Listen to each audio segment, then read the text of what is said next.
Hello, welcome and welcome back. This is Jacob and today we are gonna be continuing and finishing off the narration and character voice acting for the side story CATASTROPHES or Wakes of Vultures. Once again, to anybody who is bumping into the narration through this very episode, the playlist is in the description of the video at the very top, so just hit it and enjoy the story. And thank you very much. And speaking of thank yous, like always, thank you guys very much for all the likes and the comments on not just the previous episode at this point, but the entire series so far. Much appreciated. As I say, they do help a lot in the algorithm and mean a lot to me as well, of course. So thank you very much, and I'm glad to see that you guys have been enjoying this whole thing through.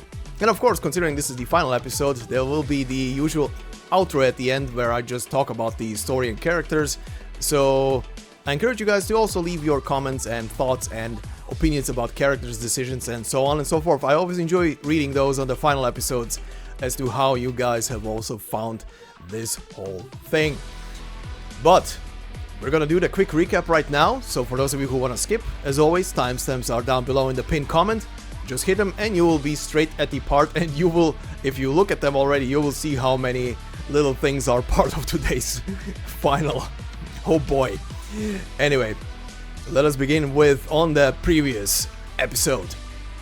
So, last time we began pretty much with the arrival of Blacksteel's landship. Everything has calmed down, the rioters have dispersed, some of them captured by Blacksteel, but an uneasiness is over the city at this point. Jessica, who is mostly uneasy about everything, considering she is now very well aware of what will transpire in the city, as it will be more efficiently now cleared out of people to make room for future residents and development, doesn't know really what to do and wanders around, and at one point gets even egged on by some Blacksteel personnel, even though they meant it more sarcastically or stuff like that, not as a actual method of solving issues. She does go back to the bank to do something drastic, and that is pretty much offer every single bit of money she has to maybe buy the citizens some kind of leeway for a short time.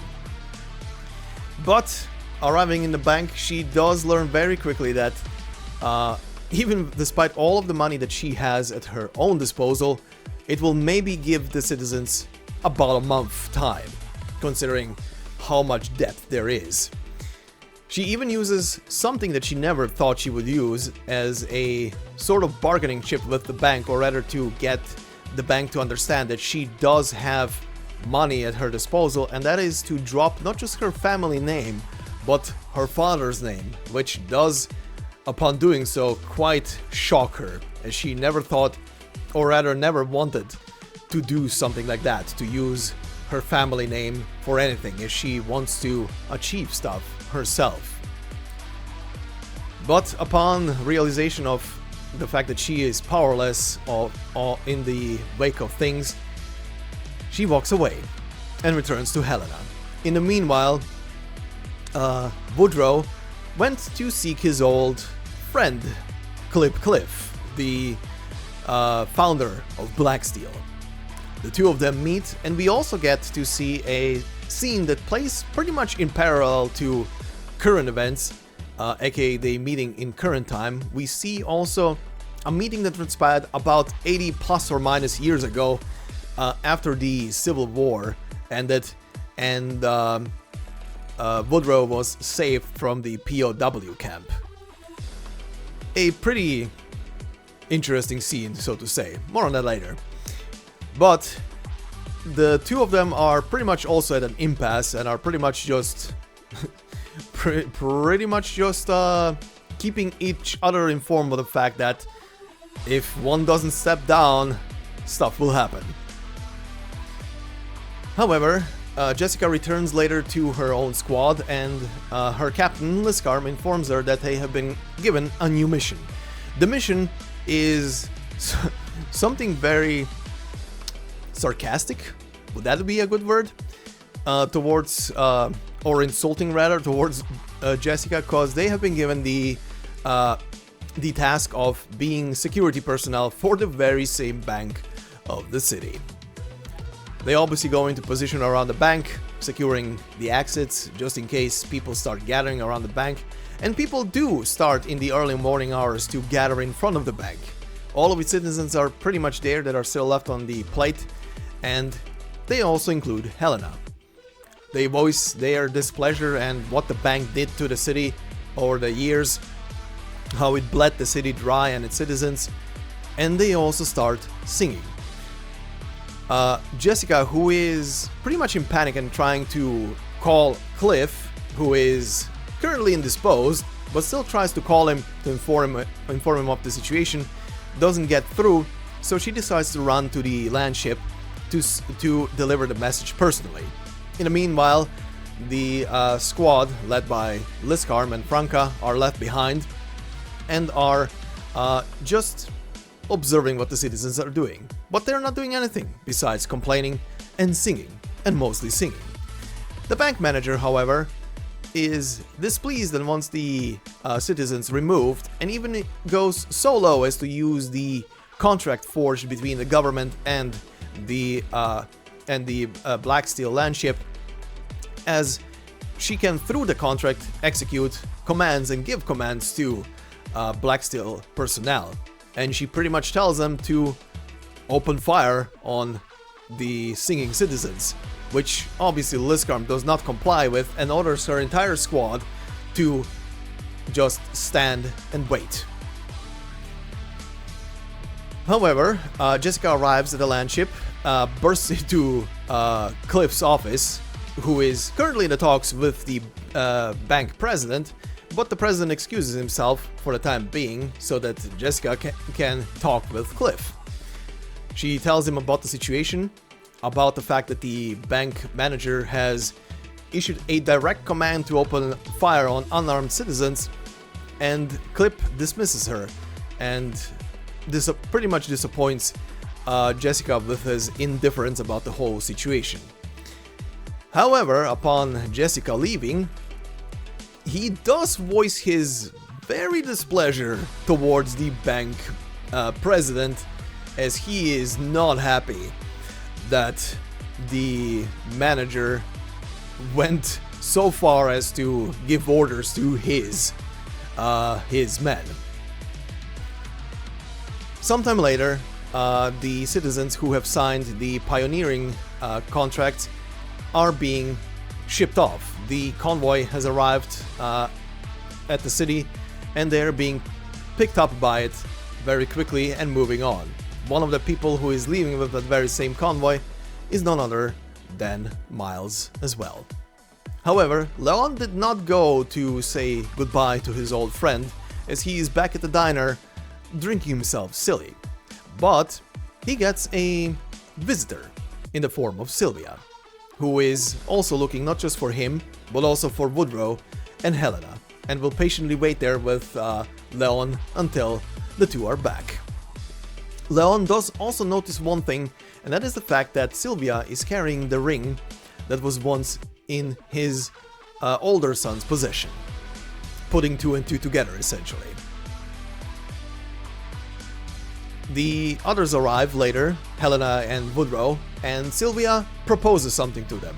Namely, she tells them that the bank vault is full of money currently, and that she wants them to, or rather the four of them, to rob the bank and get the money and bring it to the people in the frontier to help give them a jump start. The three of them are slowly agreeing one by one, except Woodrow, who is still staying a bit away. But Jessica arrives at that moment, in tears, and gets privy of the situation, and for the first time, very decisively in her life, decides this is what she wants to do. This is what she wants to do to help the citizens of Davistown. And she agrees by placing her very own gun on the table to participate in the bank robbery. The plan gets forged. Everybody gets prepared.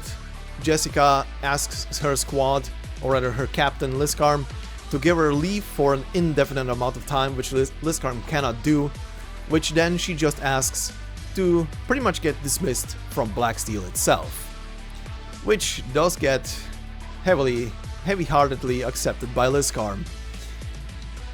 They leave her behind. However, Laura did leave a tiny little present for, well, tiny little present is a understatement, but tiny little present for Jessica in the form of her equipment. The shield, the pistol, the AK, and the very big heavy gun that she carries with her were all sneakily put away by Laura in a little crevice behind some wooden plates. She grabs her equipment, meets up with the rest, the plan gets overviewed once more, and they go into the bank. They round up everybody, they get access to the vault, and blow the thing apart and get the money. And that is where we left off. So then, let's proceed. Alright, so today we shall obviously continue and finish off with the last two things that we left off last time, which is stage number 8 and the ST-3 epilogue cutscene. Of course, this is the final part, so we're gonna be including the boss battle stage, including the boss description. Of course, later on when we are done fully with the story here, we have 2 actual extra epilogues to go through, one of them being more or less loosely connected, but still very connected to the events or the post effects of the events of this story, which come in the form of Franka's second operator record, more on that later, and the other one is the very obvious extra epilogue, which comes with Jessica the Liberated, aka Jessica Alter. Her operator record pretty much functions as yet another epilogue to this story, so those two will be at the end. Plus, like I said in part 1, we're also going to be including Jessica Alter's full file and her full voice file as well. And then, outro. But for now, let us begin with stage 8, titled So Long Stooge. Everyone will eventually figure out what they're capable of. They just need a little time.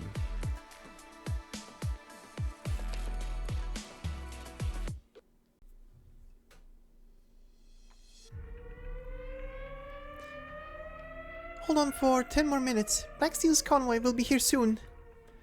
That's not going to take us to the energy tower. I'll stay behind. You all go on ahead. How much time can you buy us? How much time do you need? At least half an hour? Woodrow draws his revolver from its holster and counts the bullets. An hour, maybe. You need time to set the explosives, too. More than enough. Woodrow. Goodbye, Woodrow. Hurry. Right, Jessica. What is it, sir? Thanks. Thanks for bringing it all the way here. Woodrow fixes his hat and turns around to walk down the long street. Soon his silhouette has disappeared into the night, leaving only a farewell ringing in the air. Until we meet again, friends.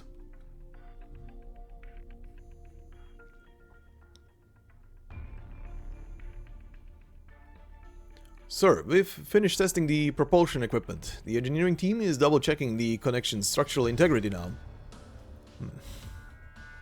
Sir?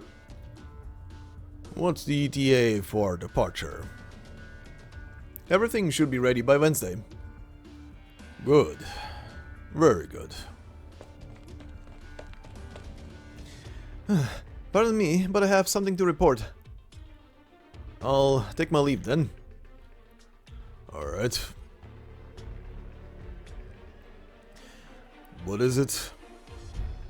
The team stationed on the plate has requested backup. They say a gang of robbers have blown open the bank's vault door and stolen all the reserve funds inside. There are 4 of them, and they've all been identified. It's Mr. Bianchi and his friends, as well as, As well as who? As well as Miss Brinley. Huh. Should we send anyone, considering that you just sent away all the security personnel stationed at the bank the other day? Let's prioritize preparing to thaw the plate. No need to stop the work we have on hand. But send out anyone we have to spare. One more thing. Considering Miss Brinley's unique status, should we, Don't hurt her. We have to save face for the Brinleys after all. As for Woody, I don't see us subduing him uninjured. Forget it. Just make sure he stays alive. As for the rest, let the troops do as they see fit. Alright, understood. Right, which one's carrying the cash? Still unclear. No matter who it is, send Tilla and have her keep a close eye.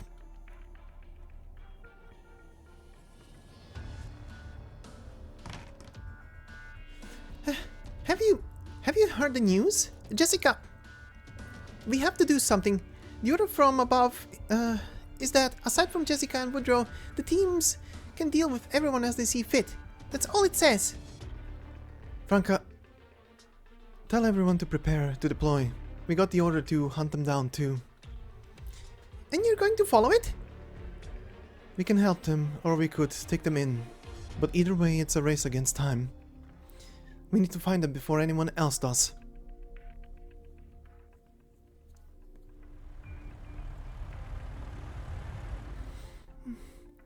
Helena, Leon, this is as far as I can take you. I'm hearing sounds of transports that aren't from Main Street. Blacksteel probably sent additional men after us, just as we anticipated. Are we going through with the plan? Yeah, I'll stay outside to lure them away. Godspeed. Leave this last leg of the journey to us.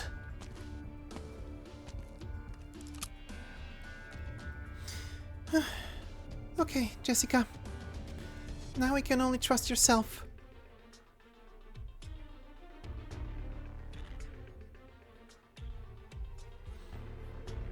Looks like Blacksteel will be dragging the plate off to the city in the next couple of days.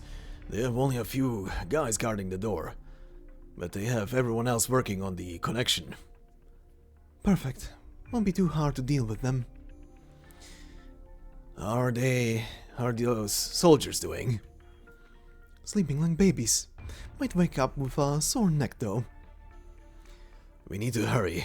If we want to blow up the power plant and seal off that passage completely, we need to set up the explosives there. Look at those car lights. The Blacksteel people must be getting close to the mine. Helena, you should go. I can take care of this by myself. Leon, your job is more important.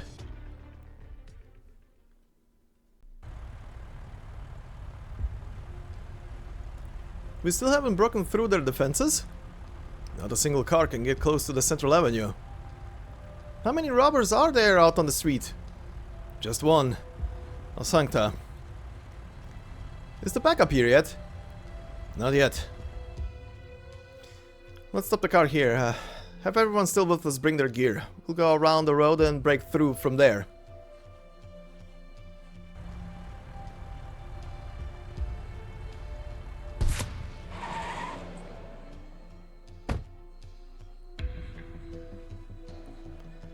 Ambush up ahead. Going by the bullet marks, that's Blacksteel's etched ammo. Good news, we found our princess. Give me the amplifier. Miss Brinley, whatever your reasons are for participating in this robbery, we won't make this hard on you as long as you cooperate and turn yourself in. Draw her attention. I'll send out a drone to track her. Stay back. I'm not surrendering. The bullet came from that diner over there.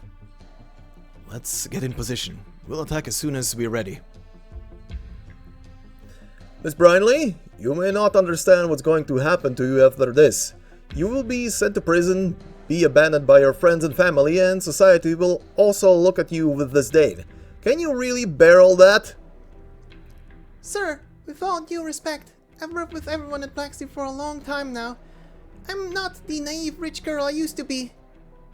I know better than anyone what the price of this is. But I still have to do it.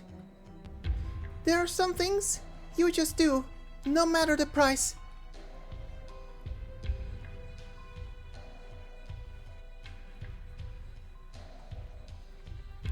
That guy up ahead. That him? Sure, he looks like a normal old man, but you see those transports flip upside down? He did that. Like a wandering lost soul, the figure stands still in the middle of the road, under the flickering streetlights. Kid, is there something you can't say to my face? He can hear us from this far away? I've lived in far noisier places than this. I only survived this long thanks to my sharp ears. A legendary mercenary like you must have a lot of awe-inspiring stories to tell. A legendary mercenary? No, that's the first time anyone's described me like that. There's a long corridor in Blacksteel where pictures of our founder and his war bodies are hung. I saw one with you and our boss in it. It's inconspicuous, but I noticed it. What a shame. My stories ain't as legendary as you think. All I've been through is war. That doesn't matter. Actually, I've wanted to fight the boss for quite a while too. Still, he's the boss. I can't exactly pull a gun on him. But if you and him are in the same picture, old man, I wonder what that says about your skills. Rotten. You mean so rotten you could throw a dozen of our teams for a loop and single-handedly keep us pinned down on the street? I mean so rotten that everyone I ever wanted to save died a miserable death right in front of me. Everything I ever wanted to protect fell before my eyes. Those I loved chose to leave me. Those that I despised, I couldn't kill with my own hands. I ain't no legend. I'm just an old failure of a backbeast. An old backbeast guarding the only bones that he has left.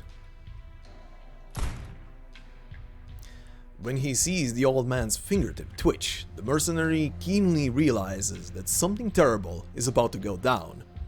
He aims his weapon at the target as fast as he can, but a bullet pierces his shoulder first. Ugh!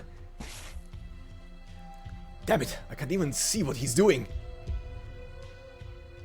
So how come I'm starting to think this is getting fun? Stop approaching him, you madman! Careful. Not a step closer, kid. I'm putting everything on the line for this.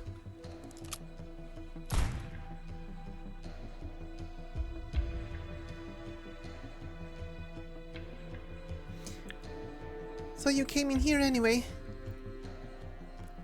Miss Brinley, bullets can ricochet indoors. I don't want to hurt you. I don't want to hurt you either. Please, take everyone with you and leave. I'm sorry, but this is the mission handed down to us. Not everyone's a princess like you, who can do whatever she pleases. I'm so sorry about all this. The girl's voice is coming from behind the booth seats. It is soft and with a hint of doubt, just like the mercenary's first impression of her. Sensitive and cowardly. He carefully inches forward with his handgun drawn and held up next to his face. There is no one sitting in the booth, just a sniper rifle on the table. The device on the trigger ensures it can be remotely controlled. A communication device sits beside it. The girl's voice can be heard through its speakers. I really am sorry. The target is not in the rear kitchen. Second floor is clear. Not outside either. She's not here. Hurry and withdraw immediately. This is a feint. If you know I do whatever I please, why did you expect me to act exactly how you anticipated? No, don't withdraw yet! A fiery beam of light crashes into the ground outside the window. All units, get down! Before he can finish, there is a loud explosion. A tire crashes through the window and, still smoking and on fire, makes a few loops on the ground before falling to the glass-strewn floor.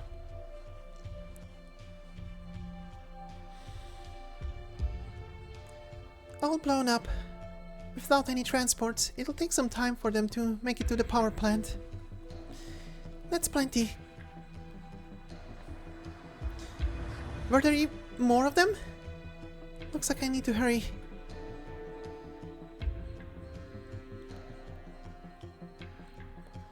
According to the plan, you'll lead through the secret passage and I'll set off the power plant. Once this place explodes, no one will find a passage. No one. Do you have a map of the route? Yeah. This path is connected to the underground sewer system. The passages there are complicated and twisty. Only one will lead you outside the plate. Jessica, hit some transports and supplies near the exit. Avoid military stations on the way to the frontier. There's bound to be plenty of thugs and bandits too. Leon, how many times have we been over this already? As for the dangers of the road, Woodrow's talked my ear off about them already. Yes, it's dangerous. We all know that. I'm just worried. I don't like making promises, you know? But I can promise you this. No matter what happens, I'll do everything to reach my destination. Even if I fall... You won't. You won't, Helena. Because I'll be right behind you. I'll take down every obstacle that slows you down. That's my promise to you. You just need to keep running straight ahead. Remember, keep going straight. Don't look back. I will, Leon. Goodbye. Now go. Hurry. He looks on as the dark, narrow tunnel engulfs Helena's silhouette. Finally, he can't help but turn around to take a look at the plant's generator in the center of the room. There is barely anyone left on the plate, but the fire in the furnace burns as strong as ever. The flames are reflected in his eyes, dancing, stirring, leaping. Yet even that is unable to melt the frigid ice lying in their depths. Now, it's just you and me.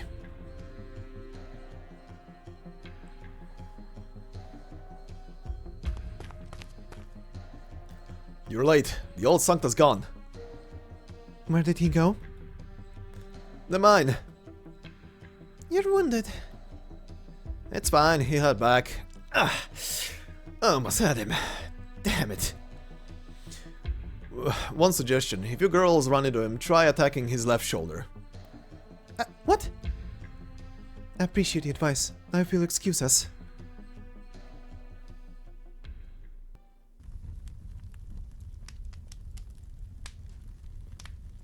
Faster, I have to hurry. Leon sets the explosives on the wall and lifts his hand to wipe all the sweat that's gathered on his brow, but the heat immediately causes his skin to sweat even more. Hurry! His lips start chipping.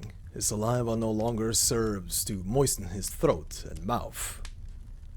Faster! He sticks another one onto the wall, then another, and another. The light of the intense fire sweeps into the bottom of his eyes, seemingly tearing his soul in two.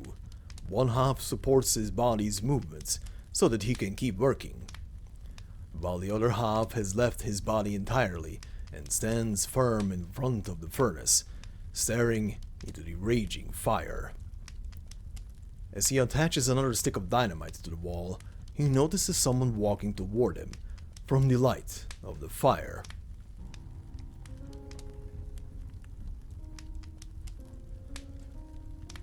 Come with me, Leon. We'll head to the frontier. That's where our new home is. Miles, don't go. Where are you going? Another stick of dynamite is set on the wall. Miles turns toward the furnace, and a small shadow emerges. I'm planning to leave Davistown. I don't want to stay here anymore. I'm leaving, Dad. Manny, don't leave me. You're the only child I have left. Don't leave me like Carl did. Another stick of dynamite on the wall. The fire engulfs Benny and twists into a tall, young man. Good news, Dad. There's a mercenary company that thinks I'm pretty good. They say I'm a good fit for the gig, and I'll be leaving in a few days. No, Don't go. I won't let you. You'll die on the battlefield, Carl. Another stick of dynamite. The young man turns into a fireball and explodes in all directions. No. Carl, come back! The final stick of dynamite is set up on the wall. A woman emerges from the fireball. He no longer remembers what she looked like, but he never once forgot her voice. Mom. Leon, I have to go now. I'm sorry. I can't support you anymore. Mom, don't apologize. I'm doing well here. Leon, sorry for leaving you all alone.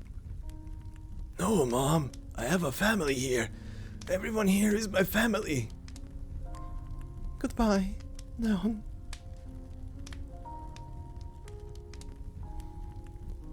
Stay here, Mom. Stay here with me.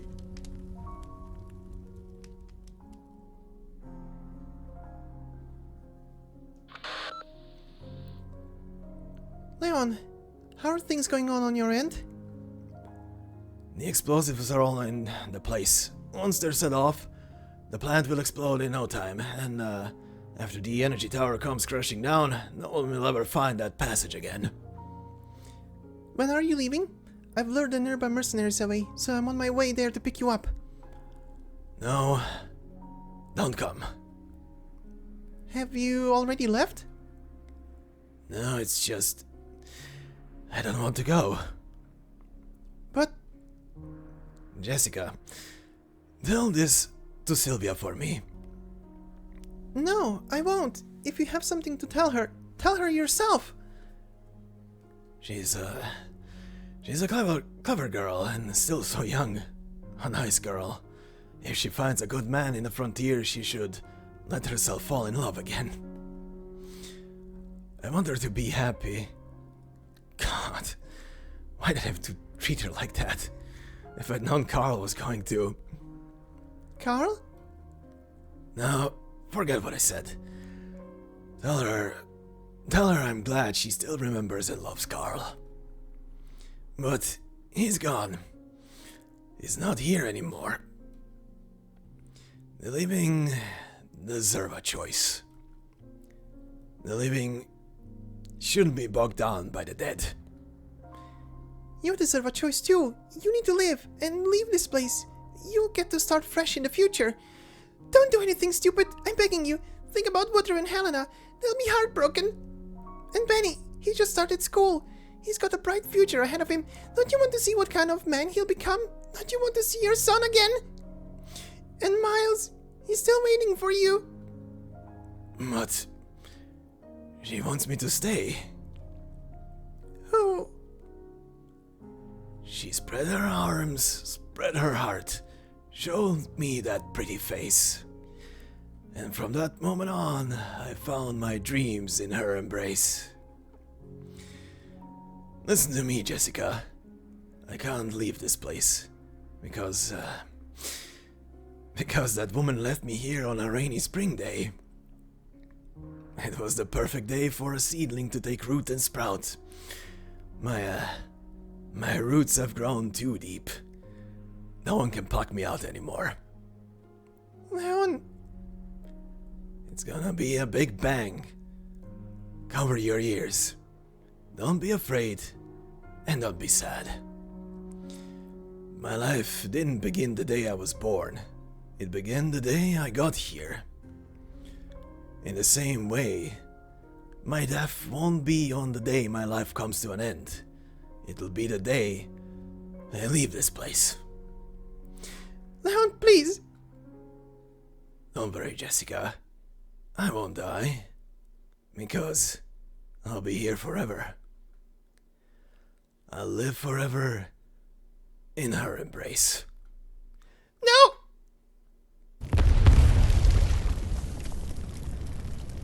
A loud explosion rings out high up above, and its massive shockwave shoved Jessica to the ground.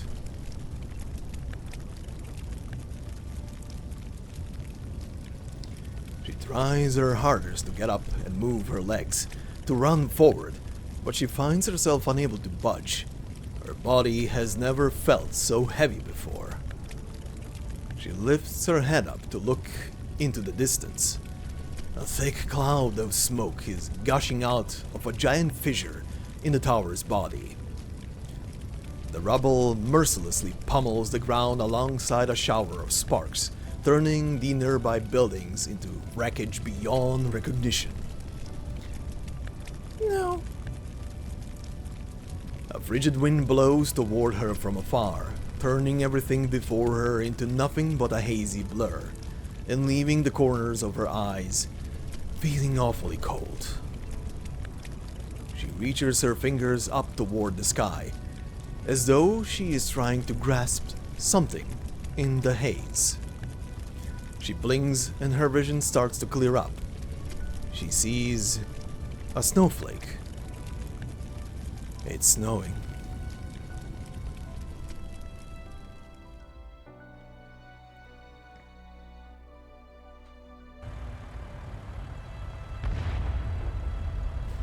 Is that the power plant? Hurry, Franka, drive faster. You hear that, you stupid car? Faster!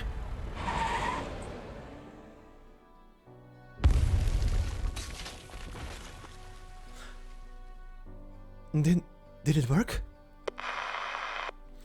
Jessica, what's the situation there? Leon, respond. I'm not getting a signal. Damn it. Helena stops in her tracks and considers turning back to look. The underground passage's structure, fragile to begin with, is unable to withstand the explosion on the surface. The fissures on the walls are rapidly spreading as far out as she can see, almost as if underlining the fact that she's walking a path of no return. And so, in the end, she doesn't turn back. Instead, she keeps running.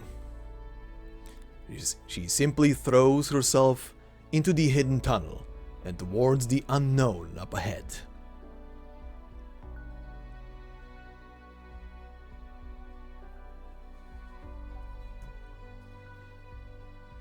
I really have gotten old.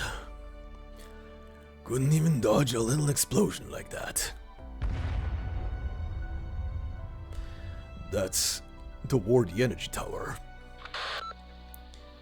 Jessica. Woodrow? What's the situation at the energy tower? Has Helena entered the underground passage yet? What happened? Leon said he was staying. He said he didn't want to leave. I didn't see him come out. I waited. Maybe I missed him. Does Helena know? I can't reach her. Are you crying? Am I? I think I am. It's all over now. You'll be fine. Let's see. You're from Blacksteel and O'Brienly. They won't touch you. Where are you going, Woodrow? Can I come and look for you? I still got some stuff to take care of. Can't go bringing you with me. Will I ever see you again? Maybe, Jessica. Maybe. Woodrow leans on the wall. He feels dazed and dizzy, and the burn wound on his shoulder aches. He takes out the bullet from his pocket. He can barely make it out under the faint moonlight, so all he does is rub its engraving. Woodrow in Lateran. Forgiveness. Damn right. May this bullet forgive what my heart cannot.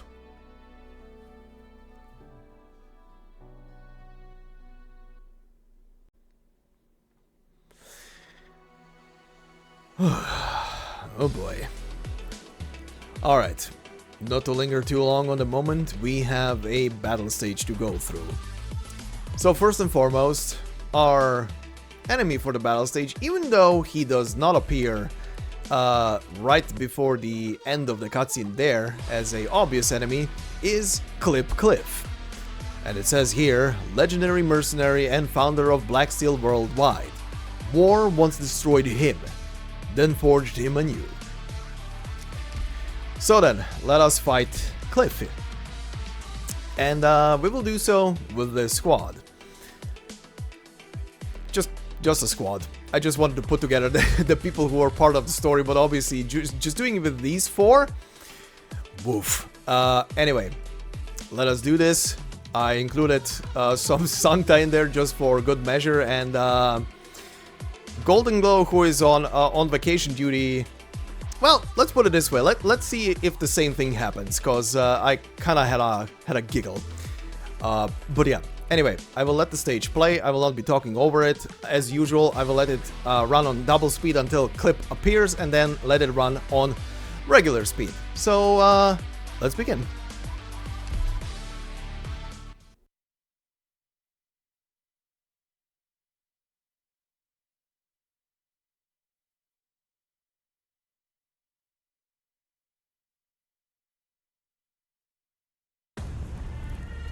Ja, 行きましょう。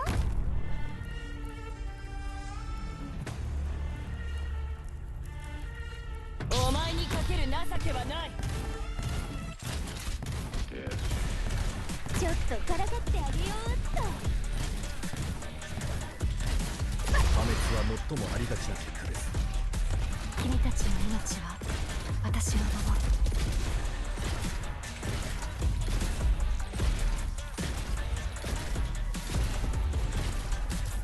皆さんが後ろにいる限り、私は一旦ターゲットロックオン。アップルパイ。お前はもう戻れないんだよ。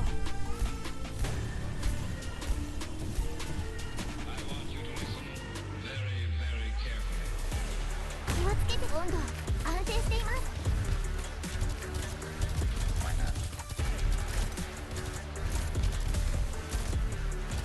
ロックンロール。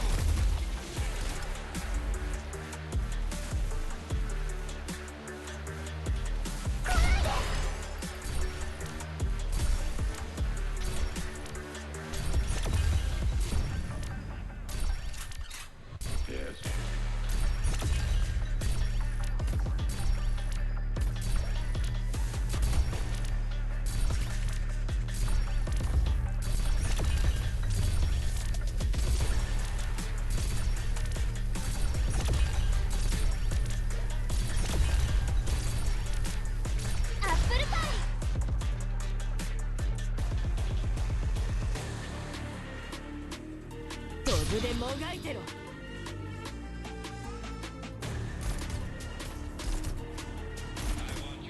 少し暑いかもしれませんよ。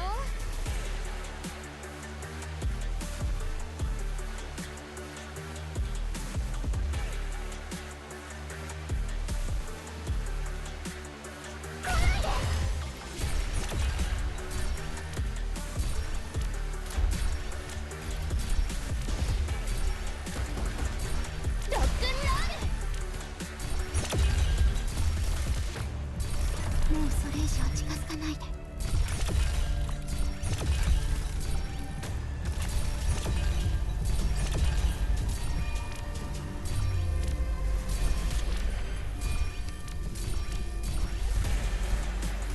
祈りは不要です。治療モード適用します。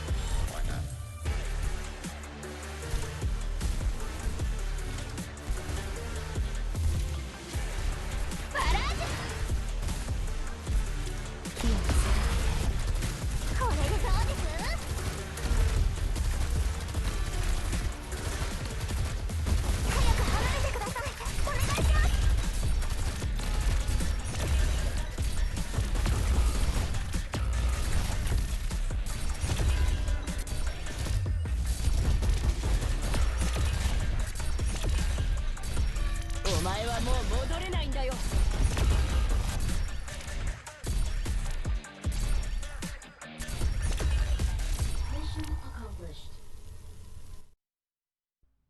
ドクター、お疲れ様。クッキー食べる？ないと思うけどな。 Zapped to death by watermelons. Love it. Anyway, we will now proceed with the after part.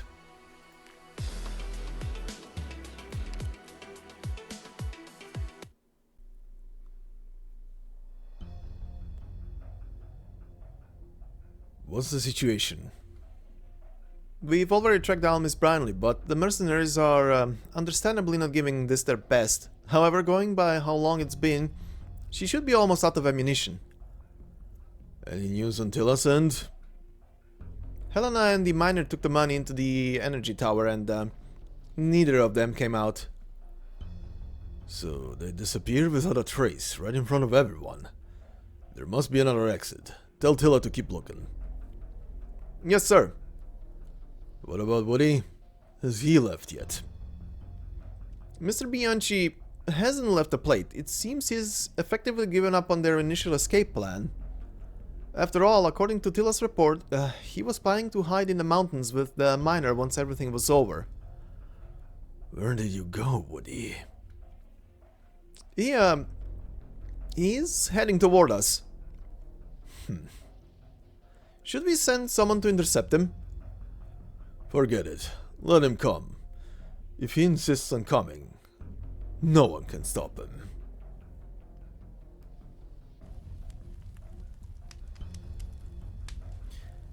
Liskarm, there's a burning roadblock up ahead. I can't drive past it. We'll have to walk. Are those Blacksteel transports? Was it Woodrow or Jessica? At the very least, that tells us that not everyone was inside when the energy tower exploded. Wait, Liskarm, there is news from command. Warning, all fire teams, the current situation is that after the recent explosion, the target engineer's status is unknown and target Helena is missing. God. HQ's orders are to give up on target Woodrow and focus on capturing target Jessica. The target is currently in an abandoned alley on the eastern side of the mine. Liskarm, what do we do? There has to be something we can do. Our team knows the mine better than anyone else. Let's just try to make it to her side ASAP.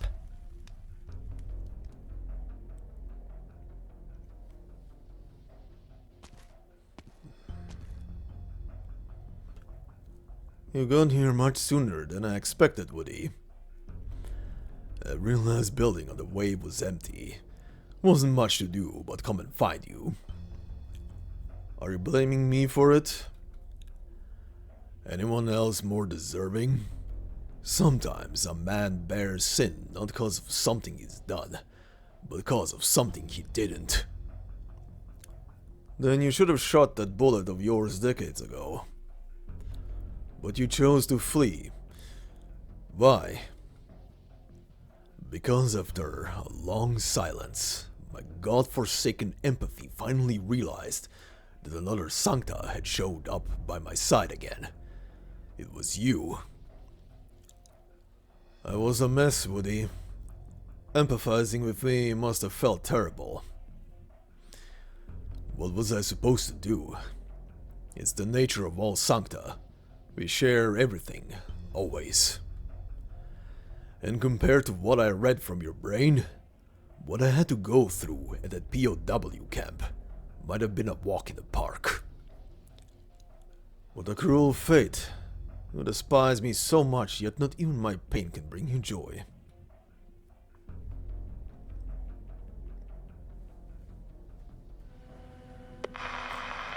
Reporting, Jessica spotted, sharing coordinates. The target is heading outside the mines. She has a heavy energy cannon, a semi-auto assault rifle, and a handgun of unknown make. She's carrying all that by herself? Oh, right. She also has a heavy shield on her back, the kind that can be used as a carriage if necessary. Well, that's something. Looks like after all these years, our princess has gotten pretty, remarkable. How's she doing? Does she look like she could put up a huge fight? It's easy to spook a cornered thief. They get jumpy if you pull anything. She seems kinda calm. She's just walking straight ahead, not doing anything. In the alley, the girl carries her weapons and advances arduously through the blizzard. The dilapidated walls on the sides of the street slowly pass her by. That is until she reaches a fork. She freezes there for a brief moment, then tugs her collar and turns onto the path where she must walk against the wind to proceed.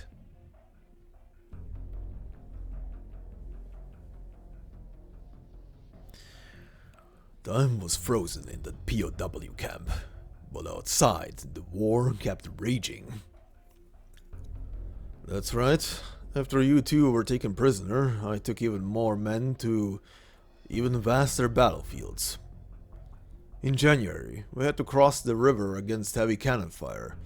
In August, we had to defend our position in a scorching hot desert, ceding not even an inch to the enemy. Sometimes we proved victorious and we stepped forward over the bodies of our enemies. Other times we found ourselves on the back foot and we retreated past the bodies of our friends. And sometimes things got even worse. Sometimes I had to sacrifice some to save the others. Just like what you did to me and him. Right, I've done it plenty of times. Not just to you two, but to who knows how many.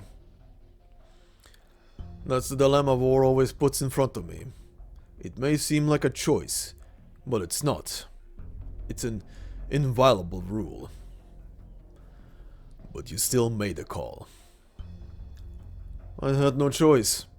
If I didn't, all our efforts would have gone to waste. We would have faced defeat. That's why I chose to accept the rules. It's a sad thing, seeing a man you used to admire get reshaped by the rules of logic and war. You even remember what you used to be like, before you had any part in the Revolutionary War. Do you remember the man who was always carrying the scriptures as he traveled everywhere, promising to use the gun in his hand to end all conflict and injustice? Of course I do, Woody. I remember what I was like, and I remember what you were like too. You always had a brush with you. You wanted to have one of your paintings decorate a chapel dome one day. Have you so much as touched a brush these past years? No. Not since I had to get 4 fingers reattached.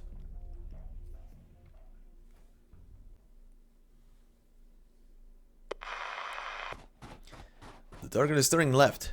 She's walking pretty slow. Nearby members, prepare to take her in. These coordinates, they're just up ahead. Hurry, Liskarm. Wait. The two turn into an alley and stop in their tracks. The girl's lonely back suddenly appears before them. Jessica. Hearing her name, the girl turns around. When she notices who they are, a hint of joy appears on her face, only to be quickly replaced by a sense of helplessness and panic. Captain, you two came? Yeah, we got your coordinates, so we rushed over here.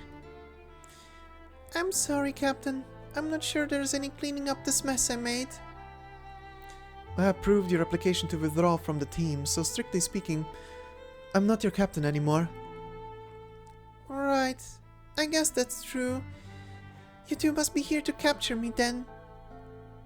No, we're here as your friends.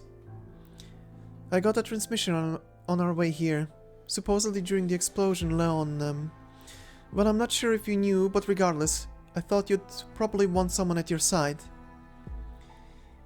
Yeah, I knew. I was on a call with him right until the moment it blew up.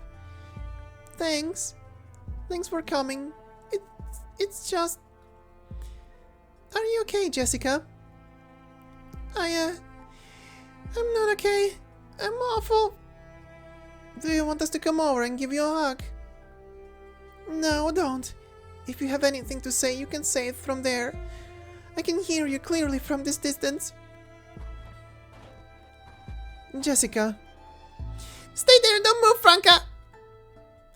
Flustered, Jessica pulls her gun from her waist to stop Franka from advancing. Are you going to point your gun at me? Sorry, Franka, don't, just leave me alone. Jessica. Let me talk to her. Is there anywhere you want to go, Jessica, after this is all over? Where could I go? Those drones have been following me this whole time. You two shouldn't have come. Once you get back, you'll have to explain all these things you won't be able to answer. I'm scared. I'm terrified. Don't worry about that. If I can't explain it, then so be it.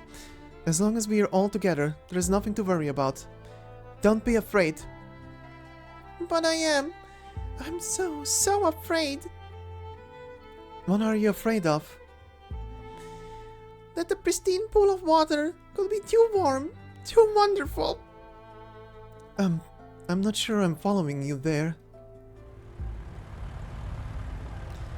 Suddenly, the headlights of a transport point straight at Jessica, and she is enveloped and imprisoned by a number of giant halos. The girl's eyes are unable to bear such intense light. All she can do is hold her gun with one arm and shield her eyes with the other. After a short while, she seems to have adjusted to the brightness. She puts her arm down and stares into the distance at the convoy of cars driving toward her.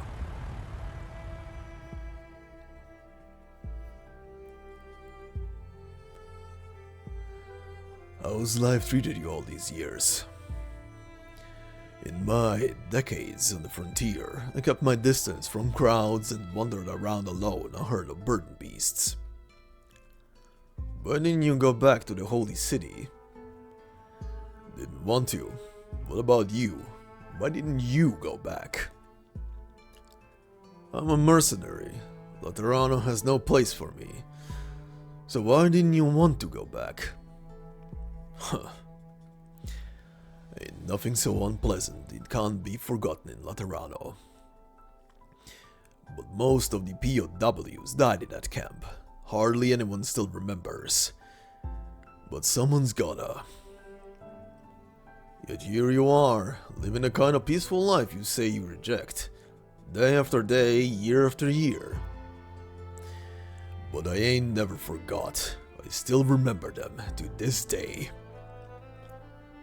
I've always known there would come a day when you came to settle the score. I just never thought it would take so long.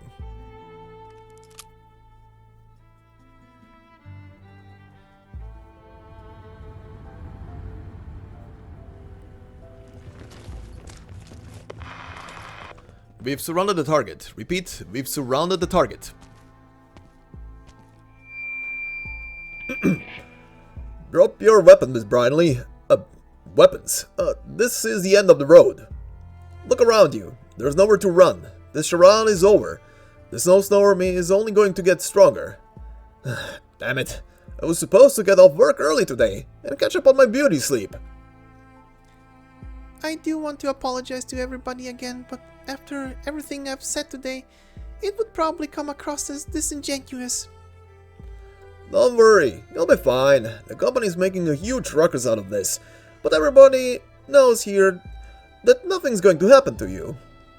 I heard about you not long after I joined the company, Miss Bradley. Everyone warned me not to get on your bad side, because your family has more lawyers than we've got mercs here today.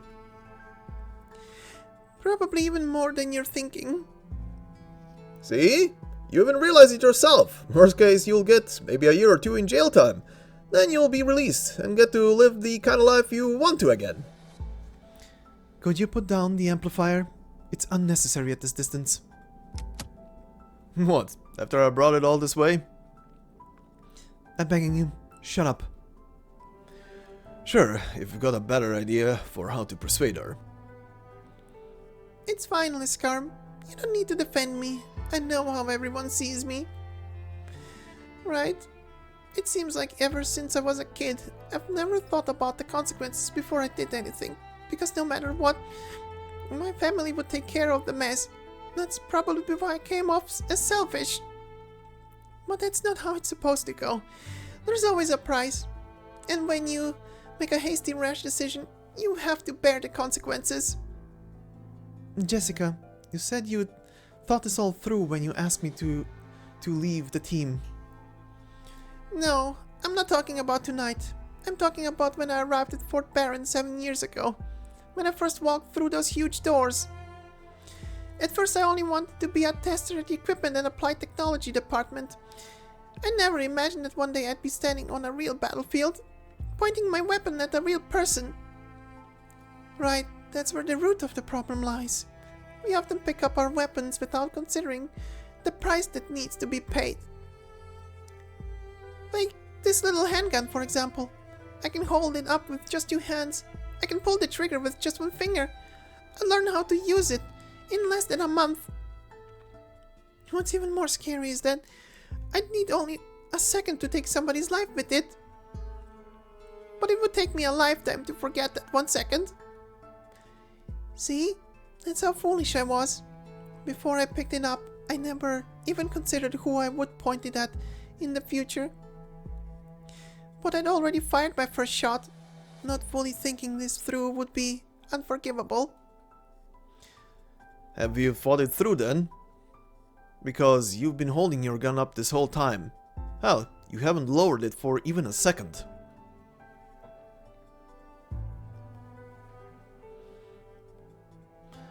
How arrogant. When did I ever say I came to settle a score with you? You think I brought this bullet here for revenge? Are you telling me you're not stuck in the past? No, you're the one who's stuck.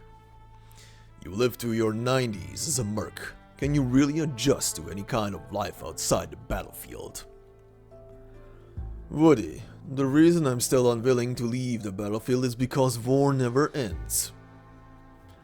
Columbia's war ended a long time ago. It did, but Bolivar's war began right on its heels. Victoria's war may have calmed down for the moment, but there's no stopping the fallout it started. War is always here. It merely takes a break every now and then before erupting somewhere else. Then why stay on the battlefield? To be continually baptized by the flames of war? Because if I can never end war, I have to settle for the next best thing. To hold its on-off switch in my hands. That's why I started Blacksteel. But can you really control it? I've tried plenty of times and I paid a dear price, but I did it in the end. Was it worth it? Even if all I can manage is to put it on pause for a few seconds, that's more than enough time for countless people like you to pick up their brushes again. Then why can't you put what you're doing here on pause too?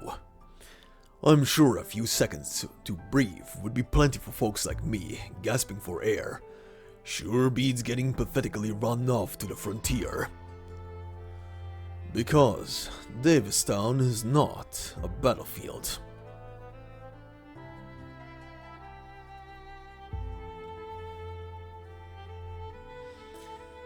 I can't put it down because this is the only thing I have left that still has power. All these years, I thought of myself as something like a blank white symbol. The wealth, family, and influence it represents mean nothing. They have no use in the face of the problems I want to solve. But with this in my hand, at least I accomplished something. With this in my hand, at least I'm not a completely useless symbol. Nonsense! Captain? Jessica, it's been 5 years. In these 5 years, have you ever once thought about why I picked you as my assistant? This is Blacksteel we're talking about. There are all kinds of amazing people here, but I still chose you. And not because of that gun you're holding, but because of your tears. Tears? But tears of weakness can't protect the people behind me. Tears don't imply weakness. The work we do at BPRS is dirty, tiresome, and dangerous. No one does this kind of work just for the money. Only someone who's able to empathize with the pain of others can throw herself into a cause for a group of strangers or a place she barely knows. Captain, just when I thought I was completely useless, you brought me into your team. That was the first time in my life I ever felt appreciated, and I still remember that feeling. To repay your trust, I would willingly brave hell and high water. But you shouldn't. You shouldn't walk that path. No one's journey should be to earn someone else's recognition. Do whatever it is that you yourself really want to do. Do what truly makes you happy. You don't need anybody's recognition except your own, deep in your heart. Captain, I really want to cry right now. Then cry. Let your tears flow. No need to hold back.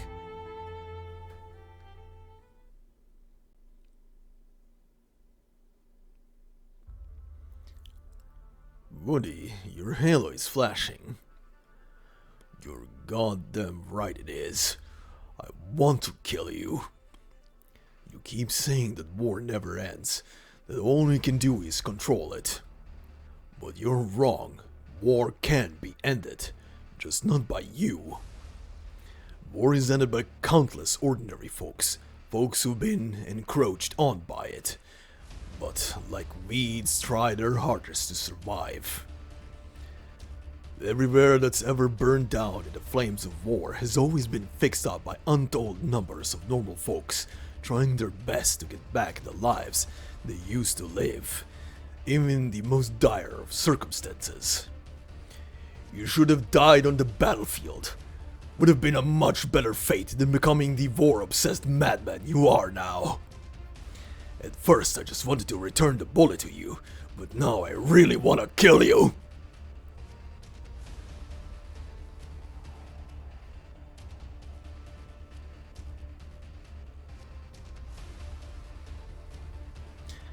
A strong gale lifts up the old man's hat and tosses it into the air.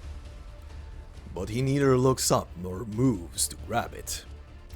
His eyes, not blinking for even a moment, are fixed on the man standing opposite him.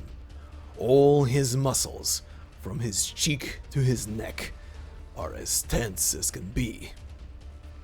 And above his head, his halo is flashing rapidly. The man opposite him keeps silent for a time, then gradually takes a deep breath, as though it is only through the sound of the roaring winds that he can understand the old man's words. Well then, do you know who it is you're going to kill? Your nemesis, your friend who betrayed you, or a complete madman? None of the above. It's an arrogant dick who looks down on everything. In his eyes, everything can be weighed on scales, and to achieve his goals, he is capable of sacrificing anything. What about you then? What kind of man will shoot me with that bullet? An ordinary man. An ordinary man who lost everything except his anger when you looked down on him. Very good. What's so funny? That finger of yours always yearned to hold a brush, but in the end you'll use it to pull the trigger. My hands yearn to hold scriptures, but in the end they'll be drenched in blood. It's just funny how fate makes fools of us all. The wind lifts Cliff's coat, revealing both the firearm on his waist and the hand reaching for it. Through the flurry of snow, he sees Woodrow doing the same. He suddenly remembers how, all those years ago in Laterano, on the way back to the dorm, a gust of wind blew Woodrow's hat away and carried it into the sky, and for a very long time, it stayed up there. Years have come and gone, and now that hat in the wind has finally landed back on the ground.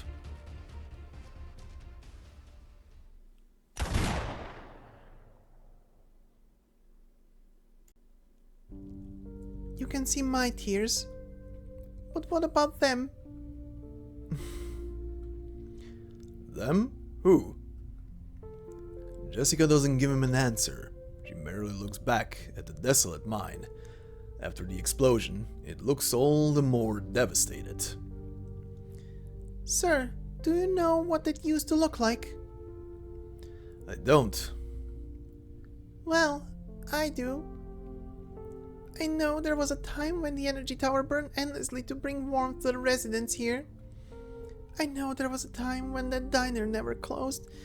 Everyone would gather around the tables over beer and sing to their heart's content. I know the winters here are long and cold, but with their dedication and hard work, every last person who lived here filled this place with light and warmth. Their fierce, brilliant light enveloped every inch of this place to drive out the frigid cold and darkness of the winter nights. They turned their bustling everyday life into burning red blood and injected it into this plate frozen by the long winter, giving it life and vitality.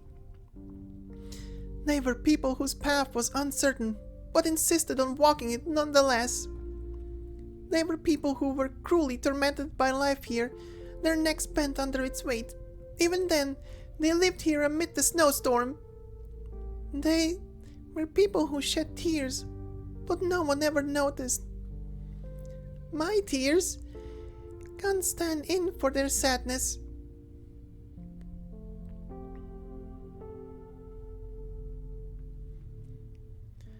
The girl raises her gun, and through its sight, she sees an array of faces. Some look confused, some disapproving, some stunned, some dazed, some are chuckling, some are lamenting. But their faces are not important. They quickly enter the girl's eyes and exit them just as fast, never stopping in her heart for a moment. Instead, a few other faces appear in her mind.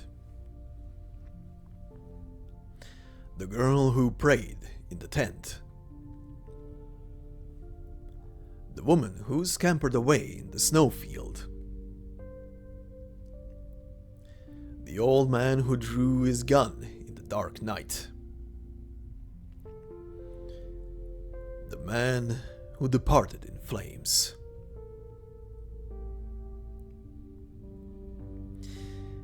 But my gun will cry for their sorrow.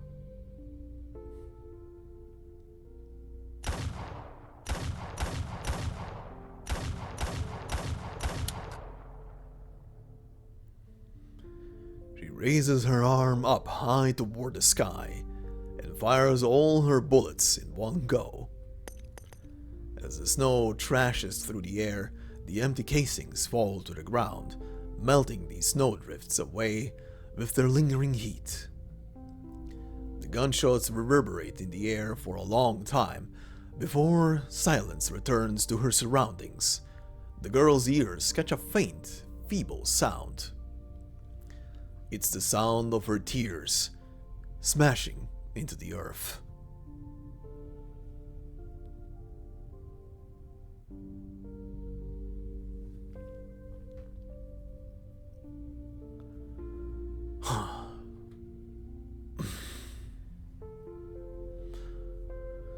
You lose. Sorry, buddy. I choose war. I choose never-ending war. So, my life is like a bullet, an explosion that can't be stopped. A siege and a defense with no end in sight. I can't end war, but you can end me. Only when the last soldier fighting it falls can the war finally end. Rupert. Now there's a name I haven't heard in a long time. Thanks, Woody, for still being willing to say that name. Aside from you, there's not a single person who remembers it. Goodbye. Cliff closes his eyes and waits for the bullet to tear his forehead apart. But before that, he hears a ringtone. He pulls out his communicator, takes a look, and chuckles. Then he puts it back into his pocket. Who was it? The military. Don't worry about it. Go on. Is it Bolivar or Victoria? Nothing you need to worry about, Woody. Is it Columbia? Do it!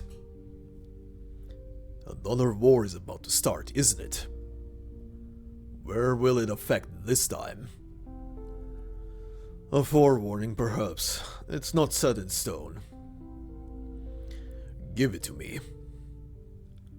Woody, a lot of things I have on here are just trivial, everyday matters to me.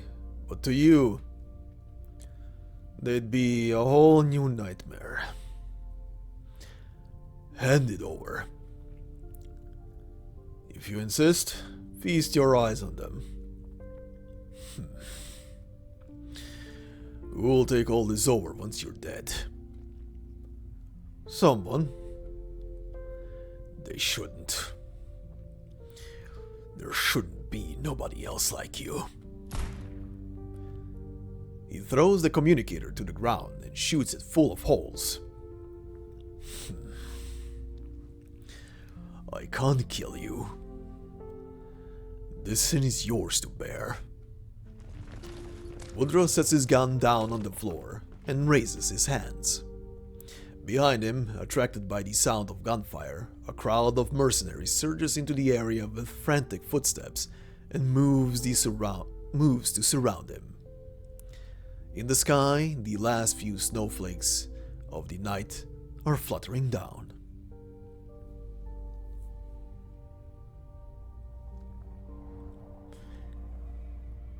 Okay, guys, take me away.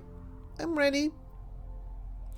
The girl holsters her firearm and lifts her hands above her head. Put your hands behind your back. Handcuffs don't feel as cold as I thought they would. Because I've been keeping them warm this whole time. Thank you. Can I have a word with you before we go? I should thank you too, sir.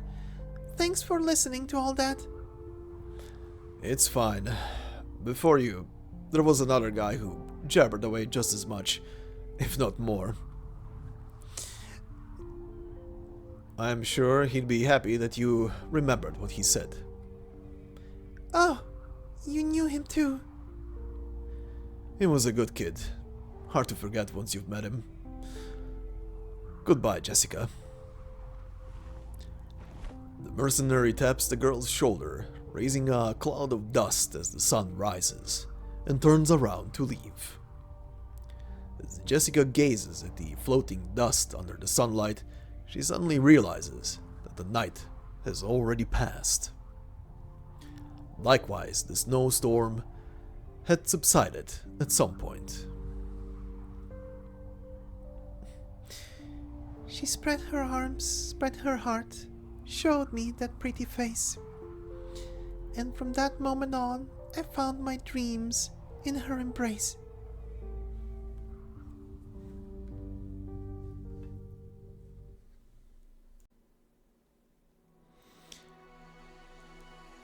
Before we continue, I just want you guys to know that that whole sequence after the battle stage, so the after scene, has probably been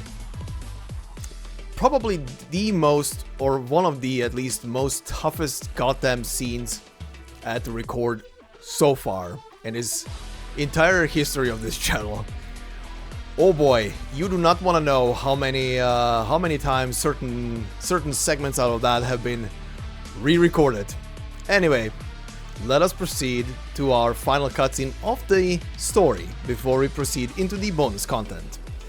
So then, ST-3 titled Band of Outsiders. Choosing to die hardly counts as living.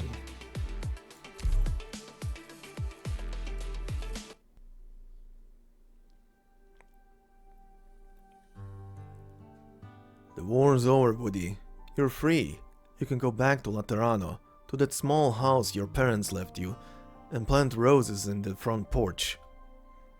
Then you can find a chapel nearby and paint them on its ceiling, so they can listen to the prayers of every visitor.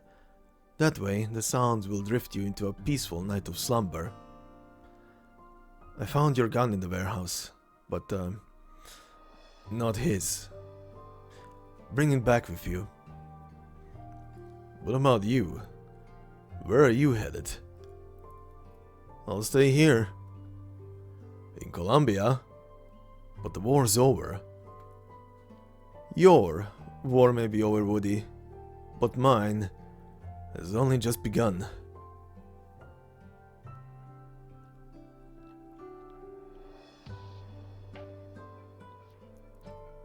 Woody. Hey, Woody.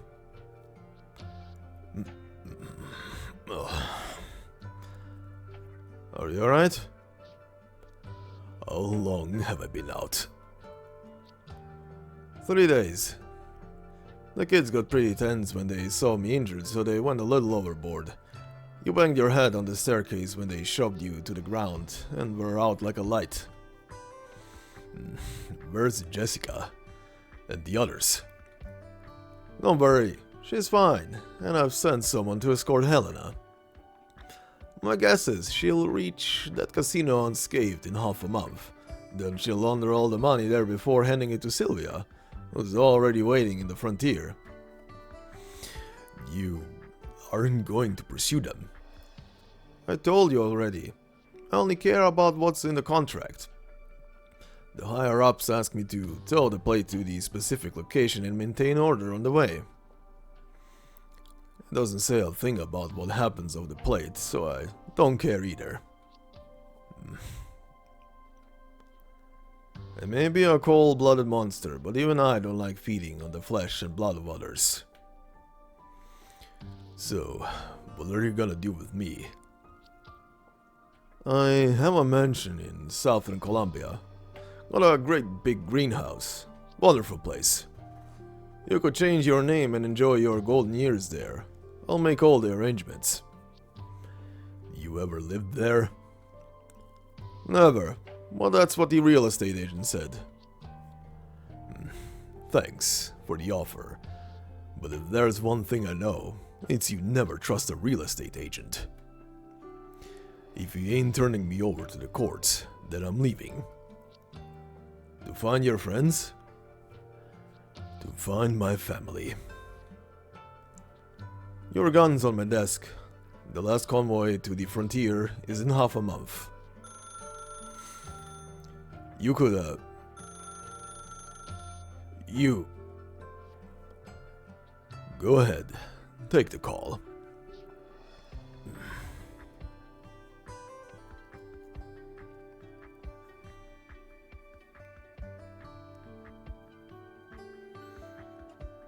Would you like some tea, sir? Thank you so much for coming all this way. Thanks, Miss Brindley. Your family paid a lot of money to hire me, so naturally I'm at your beck and call. Robbing a bank is a serious crime. It's going to be tough to win this, isn't it? Depends on what outcome you're hoping for. If you don't mind prison, we can get you the shortest possible sentence in a most comfortable environment, and once you're released, your record will be clean. No one will even remember. We do this all the time. It's nothing difficult, so as long as you can afford it.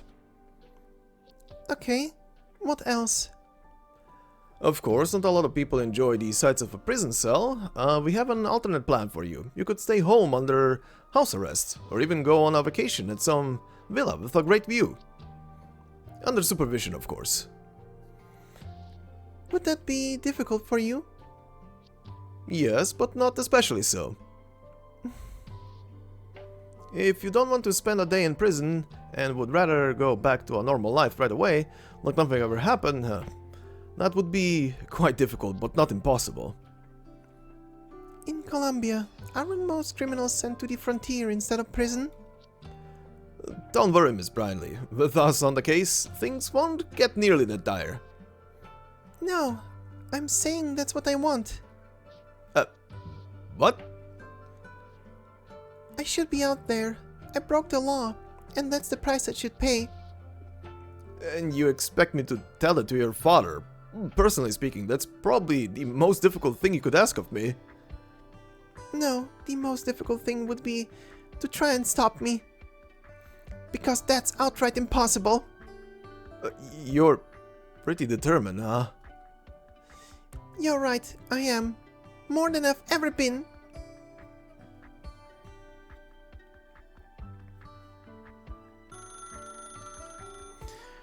Not taking the call.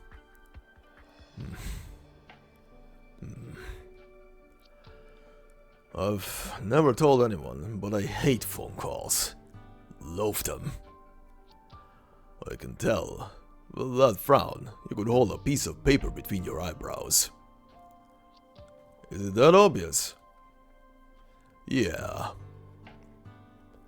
But yes, every time my phone rings, I have to suppress the urge to draw my gun and shoot the damn thing. I've thought about it so many times, but every time I've managed to swallow it and answer. It's just a phone. Try spending 2 months with it on the battlefield. It changes everything. You're on call from sundown to sunup. When you pick it up and the voice says attack, you have no choice but to obey and send your men charging into enemy lines. Then you fight from sunup to sundown. You bring back everyone you have left, but before you even have time to catch a breather, the phone rings again.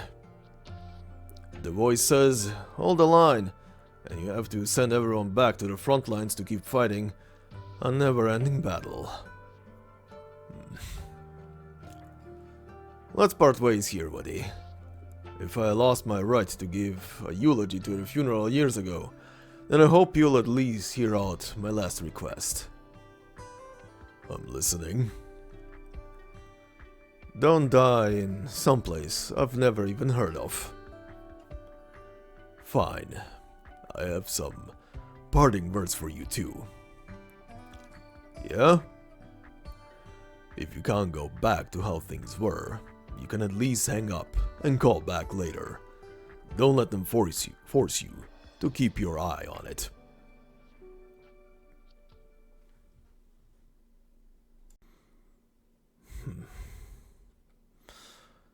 I hope you'll always remember this phone call. He picks up the phone on the desk and punches in a few numbers. Is this the president of the bank? Hello, sir. I was a little busy and couldn't answer your call. Right, we ran into some trouble during the towing. I understand your frustration, but to me, as long as the plate reaches its destination, the mission will be a success. Everything else is a sideshow. No one's going to care. Right, I understand. The money is very important to you. I get that business has been on the rise, and the people from 3 months could help you climb even higher. And now that the money's gone, my guess is they won't just let you off the hook. Of course, I also realize you aren't worried about them. You're worried about the higher-ups, who are even harder to deal with and can truly decide your fate. Yes, I understand. I understand all that. So, what do you say I help you fill in the hole? It's no small sum, but nothing I can't afford. In return, perhaps you could help me with a small favor. I have a few documents that I'd like you to sign for me, under the table, as it were. Someone's knocking on your door? Perfect. Sounds like my mercs have arrived with the papers. You're afraid to sign.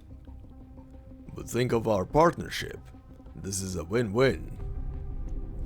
I'll give you another call in half an hour. I hope you'll have made your decision by then. Talk to you later. Come in. Sir, the money is ready. We are just waiting for the bank's decision. But I must say, taking over that platform in Bolivar took a whole lot less work than this one. Well, that's Bolivar. Bolivar doesn't have cutting-edge scientists, nor any tech companies jostling for control of all the abandoned plates they can get. Not to mention favorable prices for plates and ownership transfer procedures they have there. I wouldn't mind getting on their good side after all.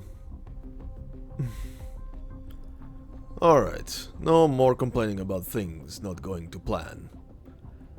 If peace is a string, then the tighter it's stretched, the more the ones holding the ends will want a knife to cut it with. But as soon as it's cut, you either get rid of the knife immediately or hold onto it forever. We've been stretched too tight for too long, by someone much stronger than Bolivar. Who knows how many more Davistowns we'll have to handle. I'd rather get the big guy to loosen his grip, or even show him how much it hurts when the string snaps. But an old platform they wouldn't think twice about. This might be even more useful than we thought. If we consider only the immediate impact, the security of the surrounding areas could be greatly improved once we've established the training centers in Bolivar and Eastern Columbia. Of course. If we didn't care about that, then what separates us from the guys who only know how to grease palms? No, what separates us from the big guys? Well, that's all a problem for the future. It's the bank president again. I suppose it wasn't a difficult decision. Care to listen in?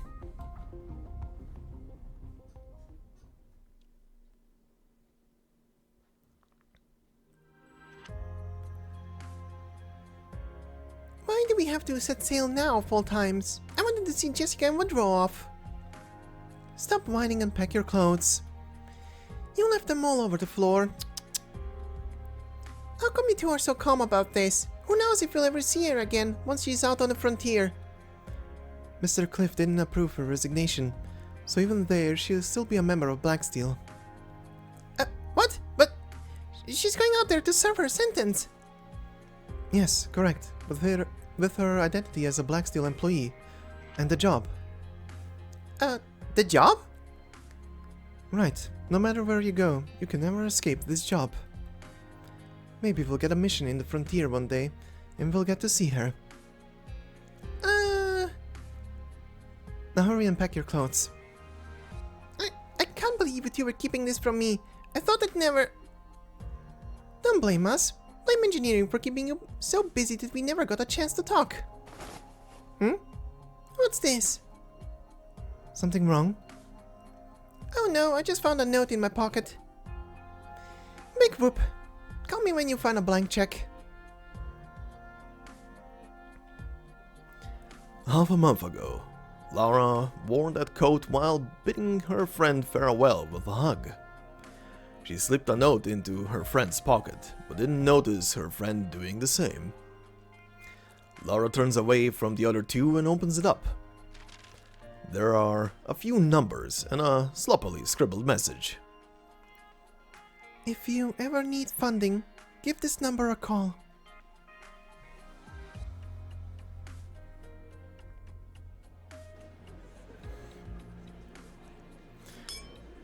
Another one. Ma'am, you've been in this pub all night. The owner is about to close up. That's alright. I know the owner. Are you waiting for someone? Nah, I ain't never waited for no one my whole life. Is someone waiting for you then? Yeah, Will they get to meet you? I got a lot of people waiting for me. You'll have to narrow it down. Let's not worry about the distant ones. The closest waiting for you right now. Yeah, of course they will. Give him my word. It's hard to find someone who takes promises so seriously these days. Here, let me treat you to a round. You tell me this long just to buy me a drink. Believe it or not, I made a promise too. I promised the girl you're supposed to meet that she'll get to see you. You can call me Tila.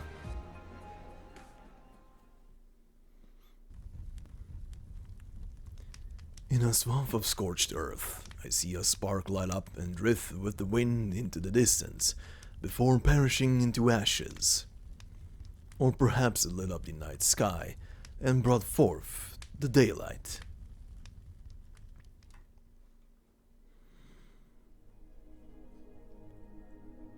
You really plan on coming to the frontier with me?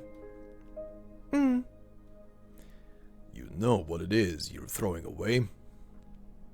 I do. It's a stupid-ass choice. Maybe in a few years, a few months, or even a few days, I'll come to think the same. But I can only decide with the heart I have now. If I think it's worth a shot, there's no reason for me not to act. You think you'll find what you're after out there? Before, I always put all my effort into chasing things I could never reach. When I was a kid, I tried to chase my siblings, who were all taller than me.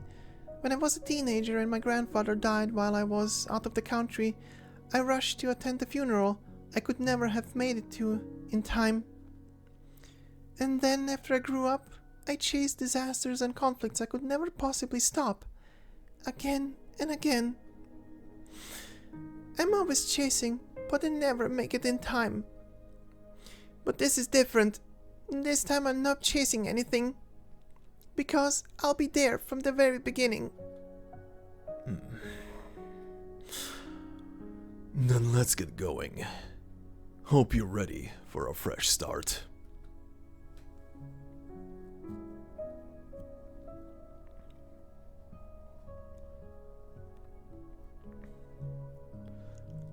Why the tears, Jessica? My castle fell down. I spent all afternoon on it, but now there's nothing left. Jessica, you built your castle on the beach. Of course it'll fall down when the waves come crashing. I'm so dumb. Why didn't I build it somewhere safe? What kind of nonsense is going through your silly little head? You're my granddaughter. How could you be dumb? But my siblings are all so much smarter. They know all these things I don't. They're adults. Of course they have more experience than you. When you grow up, you'll be just like them. But won't they be even more amazing by then? How come you have so many weird questions? Sorry. No, don't be so upset. How about I rebuild your sandcastle with you? Will you really? But even if we do, it'll still come crashing down because of the waves tomorrow. In the end, there still won't be anything left. Jessica, if you're so worried about the waves wrecking your castle, how about we pick a beach further from the water and rebuild it there? Even when you lose everything, there's always the future, and we need to believe in it. Don't be afraid to start over.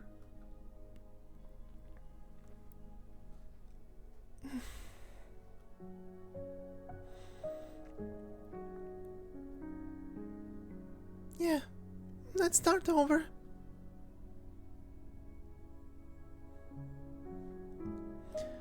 A warm hat is placed on the girl's head. Its brim is so wide, it covers almost her whole face. If you want to cry, cry. You've been through so much. Must be tough to bear. I'm not. Ain't nothing to be ashamed of, Jessica. New lives always start in tears. It's the very first step towards breathing.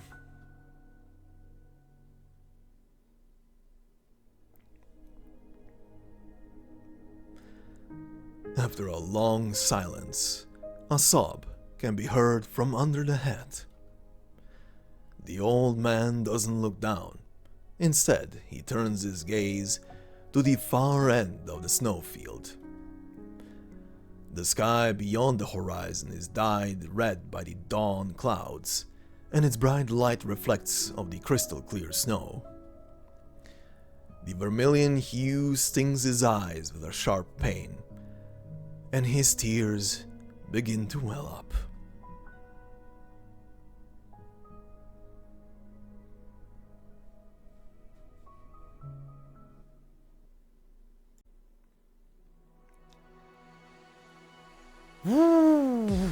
Alright.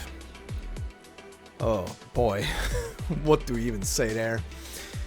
Anyway, we will now proceed into our 2 extra epilogues for this story, starting off with the operator record, the second operator record for Franka.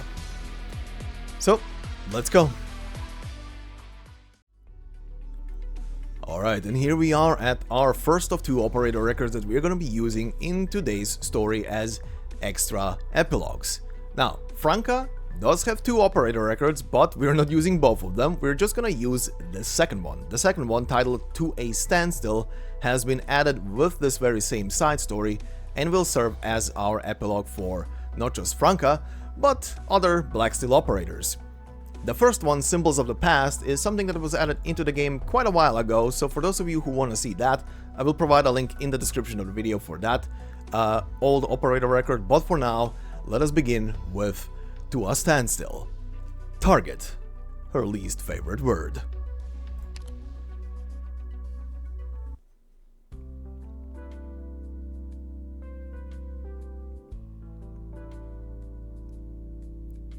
What are you doing in Jessica's room, Vanilla?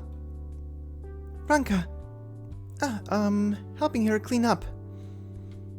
I guess her princess is going to be around the ship a lot, now that she is off to the frontier. Yeah, Jessica and I talked it over. I'm cleaning up her room so I can mail her, her stuff. Need any help?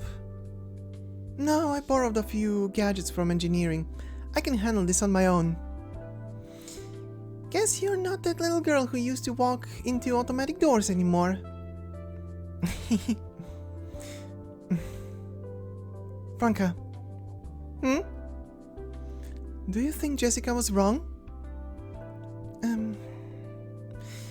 She told you to ask me that, didn't she? Yeah. Still worrying what other people think, even after making a decision like that. I can't tell if she's actually grown up or not. I really admire her. She's willing to leave everything behind. Huh. No need to rush to her defense.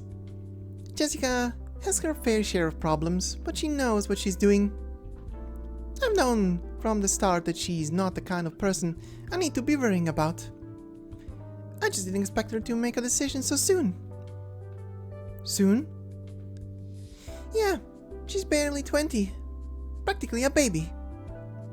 She has plenty of time ahead of her. But it's not a bad thing. Sure beats being someone who could never make a choice at all. I'm sorry. What? I've been thinking about my future too, but I couldn't come to a decision. Oh, sorry, I wasn't talking about you. Huh? You're pretty young too, aren't you? I was talking about... Who was I talking about again?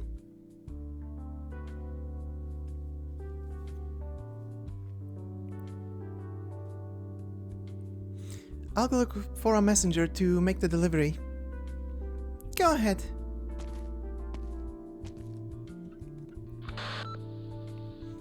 It's me. A mission? I'll be there right away.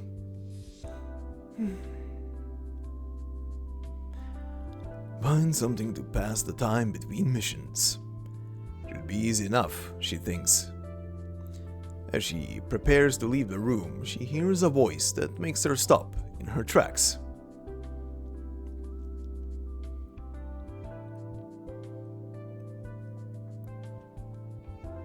I understand. No, my plans haven't changed. I still want to form my own security company. Mr. Cliff Wants to speak to me? Understood. I'll return to HQ tomorrow. Franka?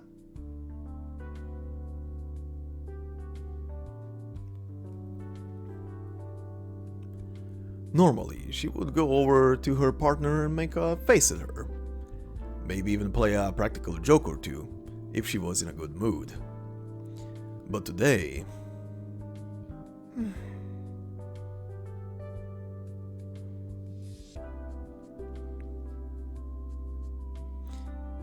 Yes, she's aware.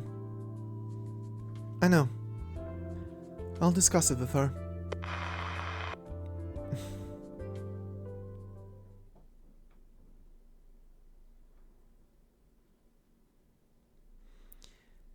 What am I running away from?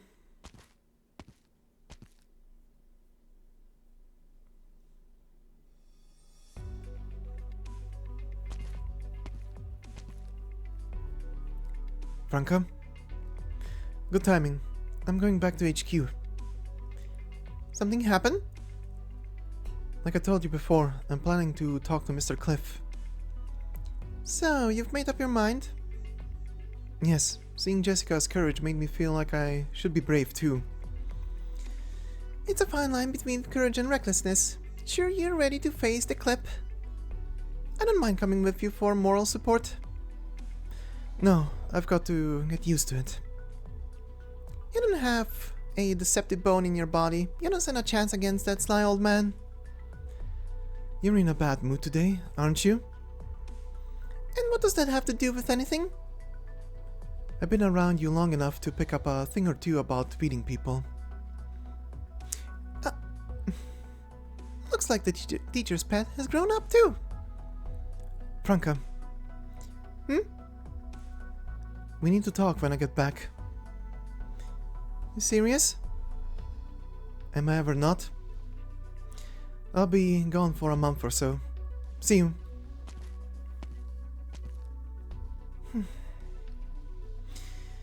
Okay, fine. Maybe I'm not in the best mood.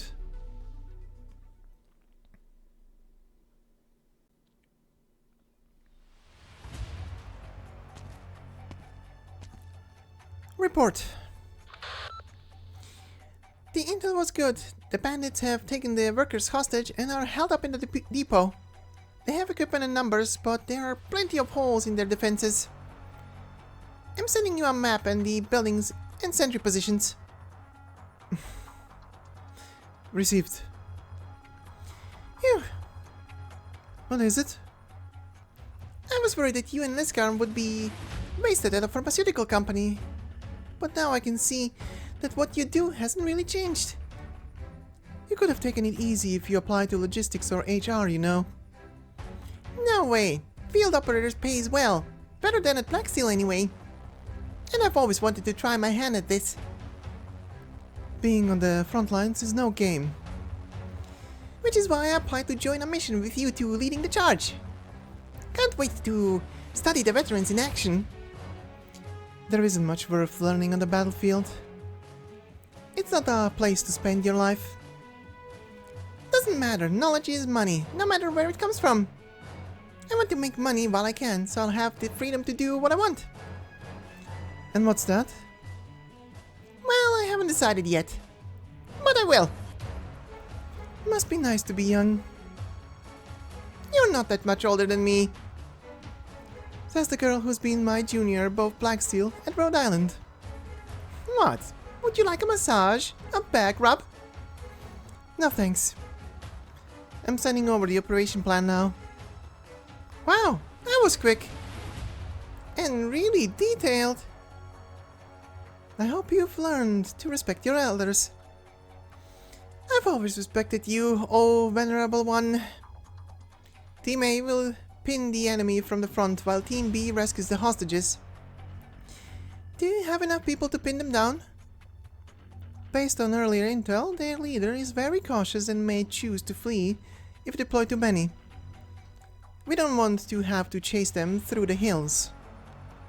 Still, there's few people in Team A. Oh, did no one ever tell you this?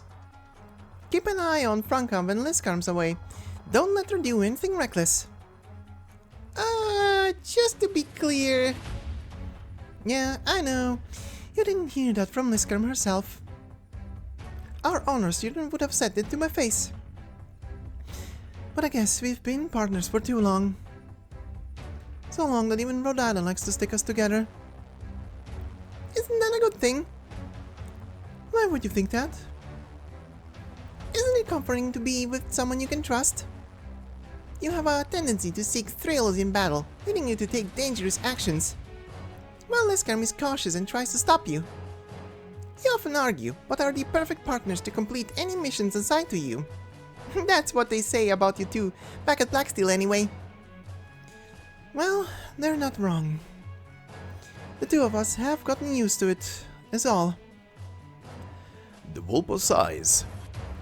Most new Blacksteel members choose a standard issue weapon when they join. She picked a short sword for self-defense, but the rapier remained her main weapon. As time went on, people started to believe that she only used the rapier. In fact, she is skilled with the short sword too. But it's been so long that even she herself has almost forgotten. Let's do this quickly.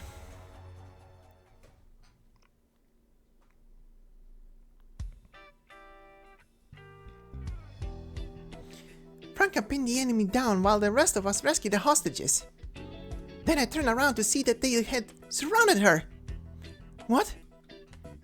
My heart was practically in my throat at that point. They weren't well equipped, but they had the advantage of numbers. And they all wanted a piece of her after realizing they'd be fooled. But Franka just stood there like there was nothing to worry about. I thought maybe Liskarm's absence had made her go over the edge. But then... This is an exclusive scoop.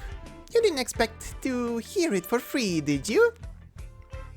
Almond makes a money sign with her hand and smiles slyly. Alright, alright. Ouch! You shouldn't try to make money off other people's stories. This is just a efficient use of resources. Oh, Liskarm, you're back! Mm-hmm. Were you talking about Franka?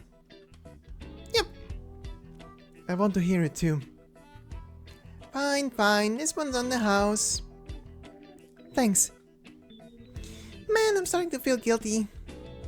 Anyway, Franka was in the middle of the fray while I was on the tower after getting the hostages out. We didn't plan any strict timing. She shouldn't have known where I was. But I saw her wink directly at me. With her gaze, she drew my attention to a teetering building on the other side, right next to the bandits. I got the message instantly. She didn't show herself just for the thrill of it. She lured them there on purpose. She even predicted that I would show up right where I did. It's no superpower. She simply expected that enough time would have elapsed for you or some other team members to show up. What if we got delayed though? Then she might have rendezvoused with you, or she might have had a plan B. If I were in her shoes, I might have set up explosives in the building. Come to think of it, she did ask me for some explosives. Anyway, there was something different about Franka on this mission. Calm, reliable. Not to say she's not normally reliable, but... Where is she now? She shut herself in her room after she got back. Yeah, I wanted to celebrate with her. I'll go and find her.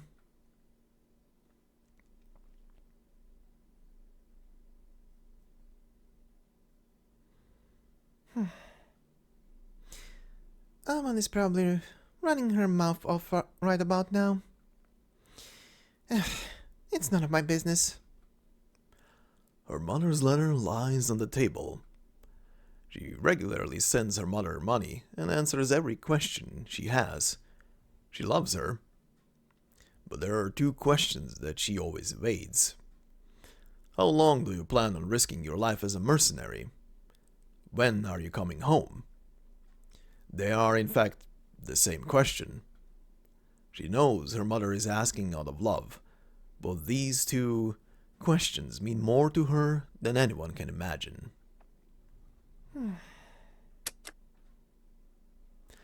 The Vulpa turns on the old record player that she got from Croissant.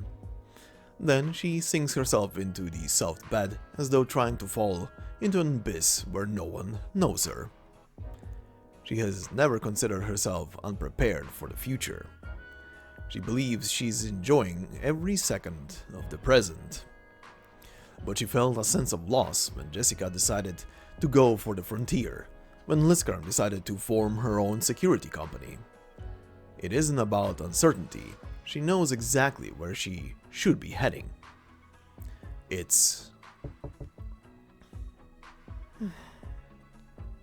She knows who this polite and rhythmic knocking belongs to.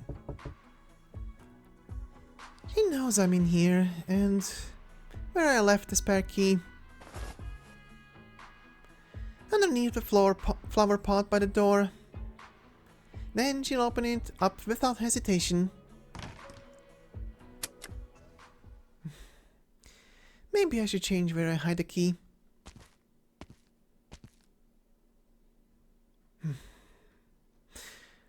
This isn't like you, Franka. And what would be? Anything but this. Are you free right now, teacher's pet? I wouldn't have come looking for you if I wasn't. We haven't sparred in a while, have we?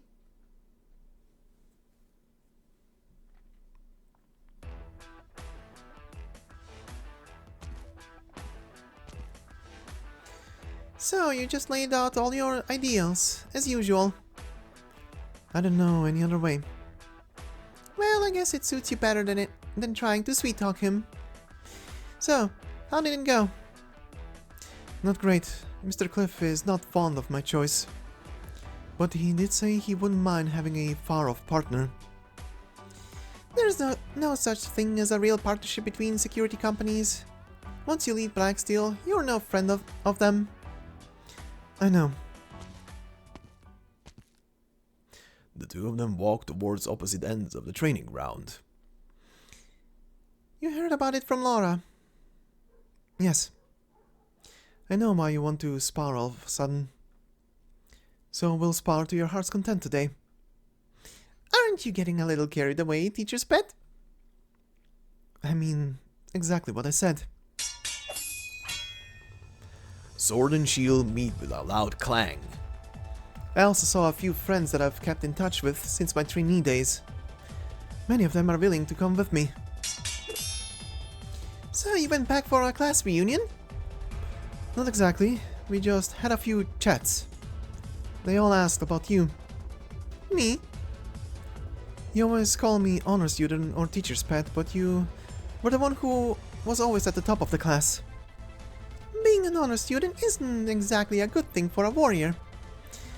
I disliked you from the moment I laid eyes on you. I know. I remember the first time we faced off in a simulation. What did I say? You said, let's see if the teacher's pet is so perfect in a real fight. That's when it all started. You sure can hold a grudge. You could always stop calling me that. No way. They know each other's moves well. The sound of weapons clanging against one another fills the room. I mean, why would someone who's neither a wannabe warlord nor an arms dealer become a mercenary? I still wonder that. I don't need to hear that from someone who says she became one for the thrill of it. Looks like our teacher's pet has learned a retort or two. I learned from the best. I saw the ladder when I stepped into the room. You haven't been back for years. I don't know what to say when I see her. I thought you got along well enough with your mother. More than well enough. I love her and she loves me. She encouraged me to do what I wanted and never forced me to do anything I didn't. She spoiled me into the woman I am today. I can see that. There are a lot of mercenaries like me, at least in terms of personality. But very few like you, who seek out danger rather than avoid it. It took me a long time to realize why. You could do that because you can afford to live a carefree life. Yeah, you should see the pictures of me from when I was little. Not to gloat, but you've never seen a more pampered princess. Thanks. But no thanks. Well, I'm not sure I have any of those around anyway. I'm sure Mom kept them though. But the more I enjoy what I have now, the more afraid I am of seeing her. I shouldn't have left her. I should have stayed with her, started a little shop. All I needed was enough income to make a living. But I couldn't resist my longing for all this. Franka points at her sword, then turns around to look at the spacious training ground. She was worried about me when I was a freelance mercenary. She sent me off to Blacksteel training camp with a smile. But I know she cried as soon as I was out of sight. Are you afraid you won't be able to leave once you go and see her? I'm afraid I wouldn't be able to stop myself from arguing with her. Even though we love each other so much. I thought you were just in a bad mood. Apparently you're in a very bad mood. All these years I've never heard you talk so much. Yeah, our thing was always you talk and I laugh at you.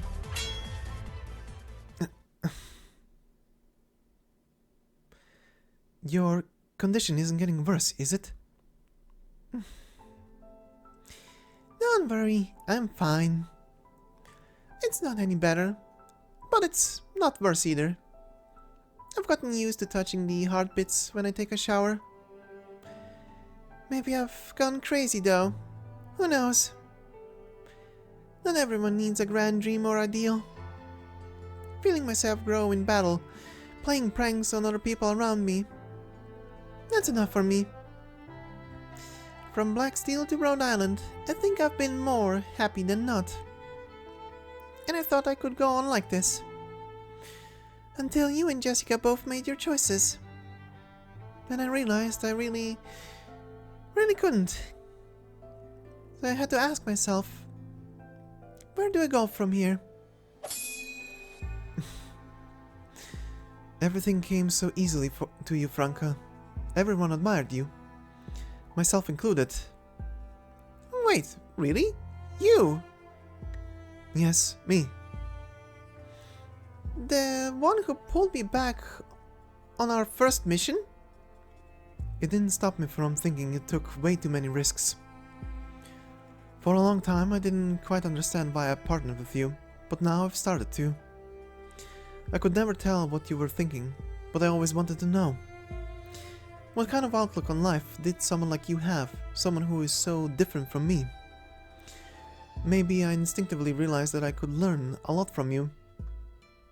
I don't remember you learning anything from me. I've learned plenty. Combat skills, witty retorts, maybe a positive mindset.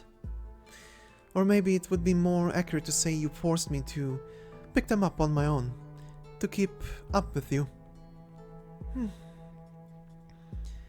Take that mission you went on with Laura. You're Franka. You might look like you need someone to back you up, but you really don't. All you needed was someone to give you a little push. Are you breaking up with me? I just wanted you to let you know. You don't need to worry about me.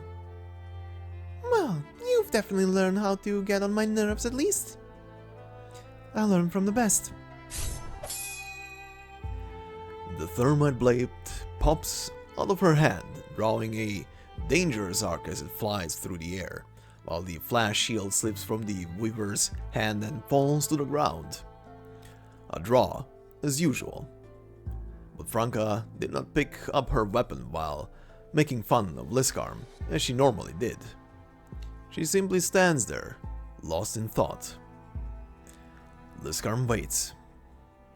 Finally, Franka breaks the silence. You said you needed to talk with me. You want to invite me to join your new security company, don't you? Correct. Well, I'm not going. Not yet. Okay.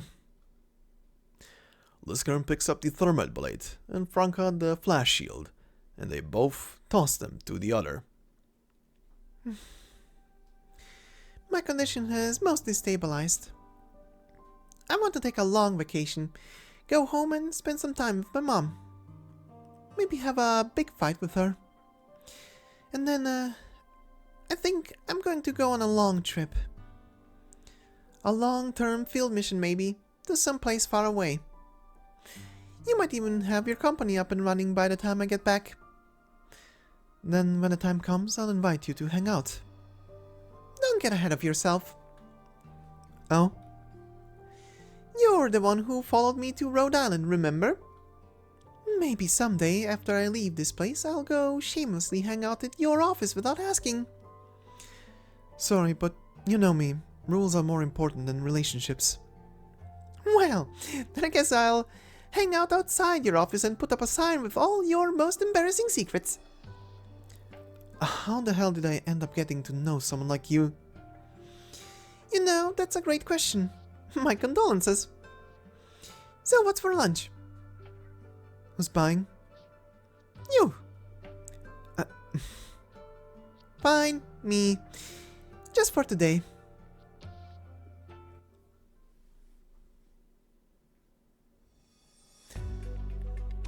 You could say this outfit is actually canonical.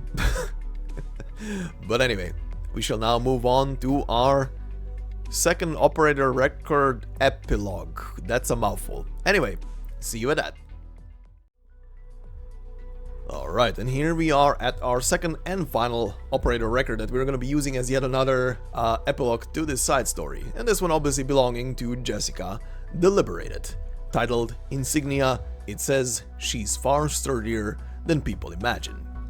Very quick reminder before we begin, right after this we're going to do the quick roundup of her entire file.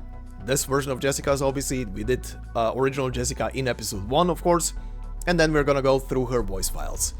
So then, let us begin.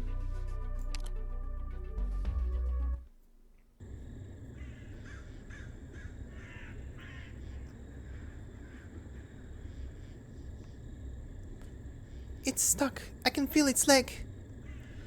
Pull it out. Won't it hurt the mother? They're stronger than you think. Alright, I'm pulling. Pull! I've wiped its nose and mouth clean. It can breathe now, but it's too weak to stand up and drink from the mother. What should we do? Wait. Okay.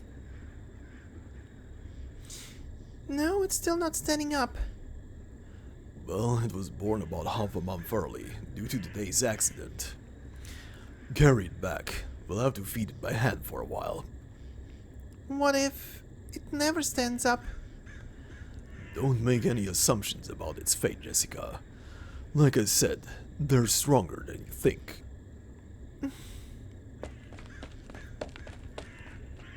Mr. Woodrow, we need you back at camp. What is it? There's a fight. You go first, Jessica. I need to get the burden beast back in the corral. Jessica? But things are pretty chaotic right now. I'm not sure if she... Yeah, I'm not sure if I...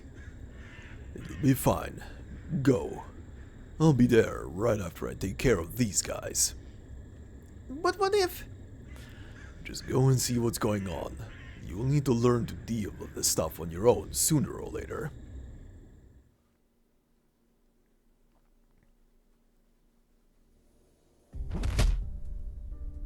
Do it! Give him the all one too! Man, that kick must have hurt. Excuse me, gentlemen, please disperse.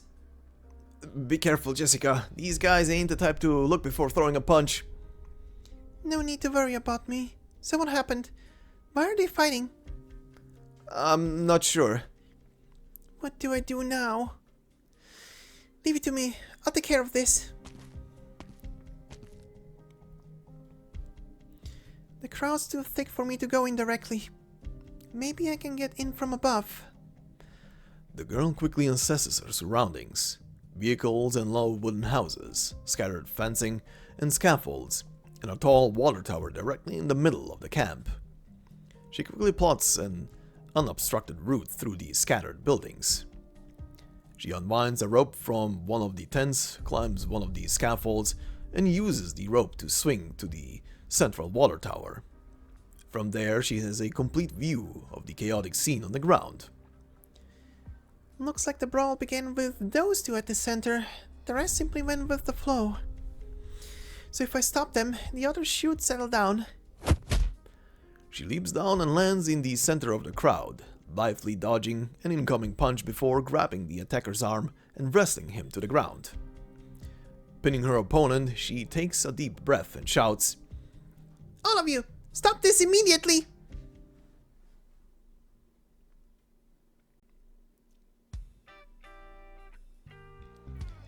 Let's sit down and talk it out. We should be helping each other out here on the frontier, not picking fights. We need to learn to accept our differences.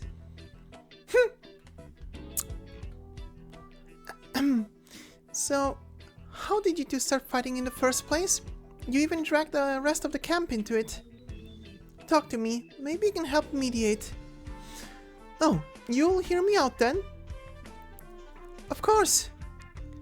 It all started 2 months ago. 2 months? Their grudge goes back that far? I should have noticed sooner. We were at the market together discussing whether to keep foul beasts or burden beasts once we're married. Wait, you're getting married? Darn tootin'! If we don't do it now, the baby will have to be born next winter. So, you were fighting over whether to get foul beasts or burden beasts? Yeah, they say in unison. Is that really worth coming to blows over? Of course, they say in unison. I'm sorry, I'm still confused. Can you go into more detail? Maybe it's more complicated than that. I should hear them out. A few foul beasts won't make us any money. We should be raising burden beasts. And I'm supposed to just leave you alone at camp while I take them out into the wilds to go grazing? Do you think I can't take care of myself? No need to stand up, ma'am. Use your words. Who'd worry about a woman who can take out a grown man with a single punch? Sir, you should sit down too. Stop arguing and settle this the old-fashioned way. Fight! Fight! Fight! Just calm down, everyone. What am I supposed to do here? You're just afraid I'll cheat on you, aren't you? Where the hell did that come from? Folks, please, just sit down. Don't fight anymore, please. Then what are you on about? Oh dear. Obviously it's because of... Seeing the fire in the couple's eyes, Jessica nervously clenches her fist and readies herself for the coming storm. Because I'd miss you every second I'm away. Huh?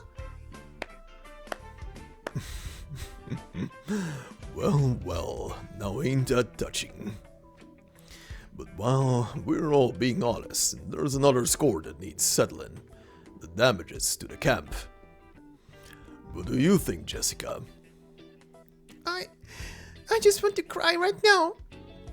Jessica? They were only fighting because they didn't want to be apart. What am I supposed to do about that? I just... Hey now, girl, don't need to cry. What do we do, honey? Look, we're not fighting anymore. Wipe those tears, okay? See, we're holding hands. Seeing you two make up just makes me want to cry even more.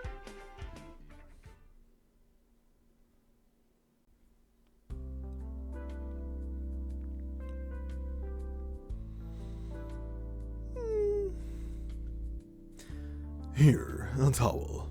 Wipe your face.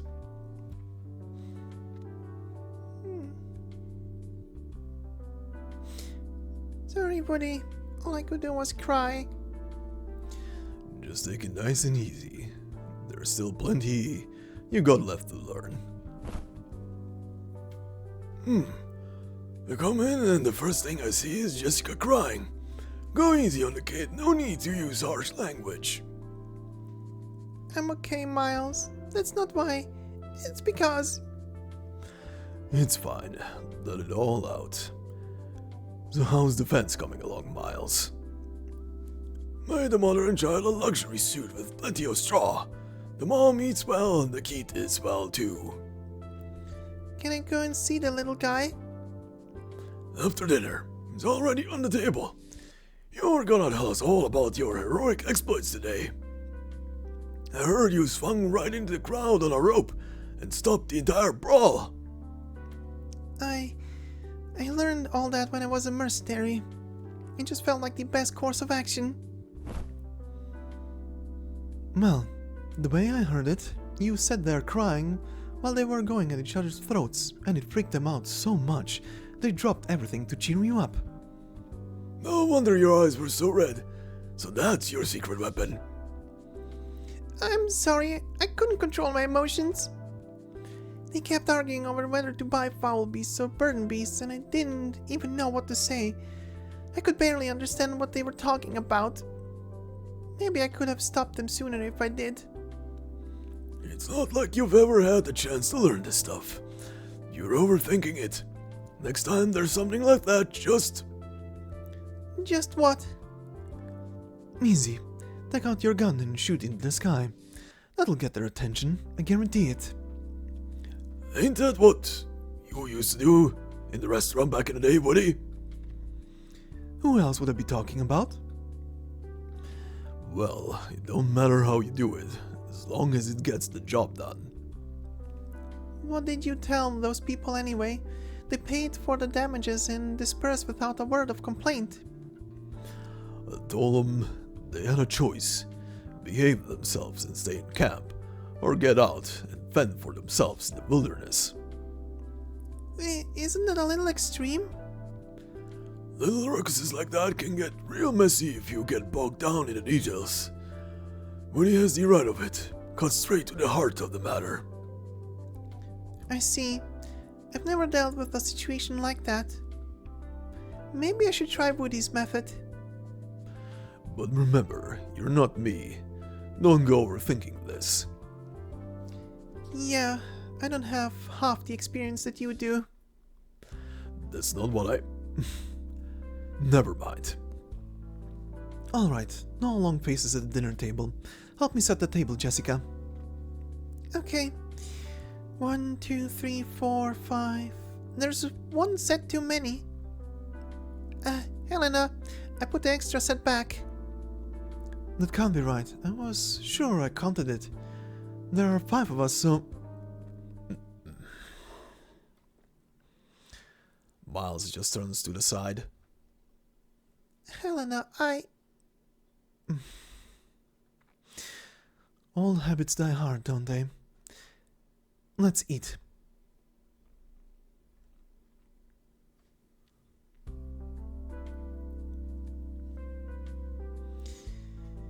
Come on, stand up, little guy. Woody's taking the herd out to the wilds next month. You won't be able to keep up like this. Jessica, it's getting dark. You should come back. Coming!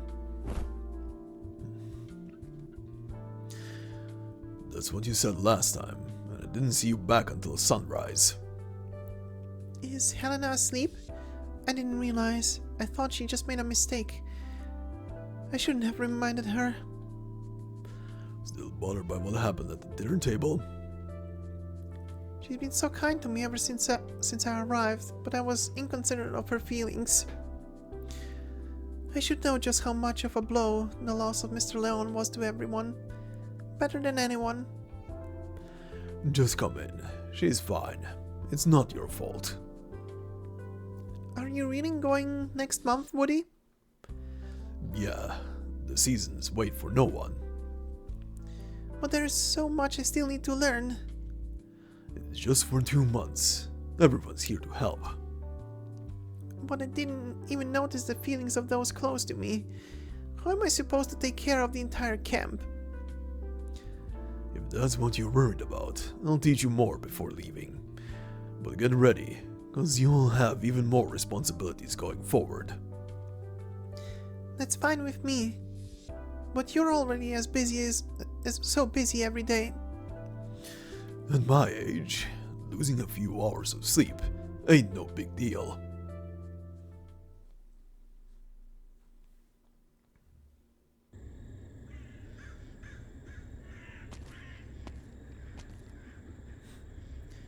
Woody, If you have something to say it.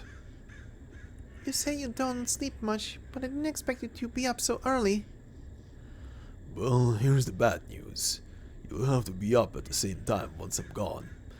Make the rounds, turn up the lights, maintenance check. You'll have your hands full with all the little things going on at camp.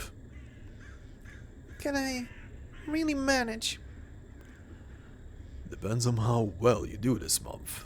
You haven't touched that gun of yours since you quit the mercenary life. Not rusty, are you? I practice in the forest every day. Fighting on here is very different from what you're used to at Blacksteel. Your old methods won't work, and you won't have access to the same equipment and support. How do you do it then? Look ahead. It's dark. I can't see anything. Look closer. That's... She squints, trying to see into the dark swamp. Suddenly, she sees a little glint. glass. Some ampule bottles I got from a wandering doctor. See if you can hit them. She raises her gun, struggling to zero in on the ephemeral speck of light.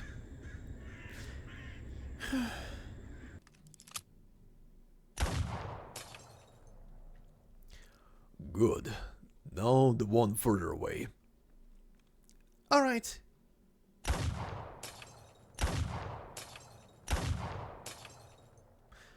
Gunshots, then a sound of breaking glass. Soon there is only one last speck of light in the distance, almost impossible to see. The girl holds her breath and prepares to fire the last shot. Jessica.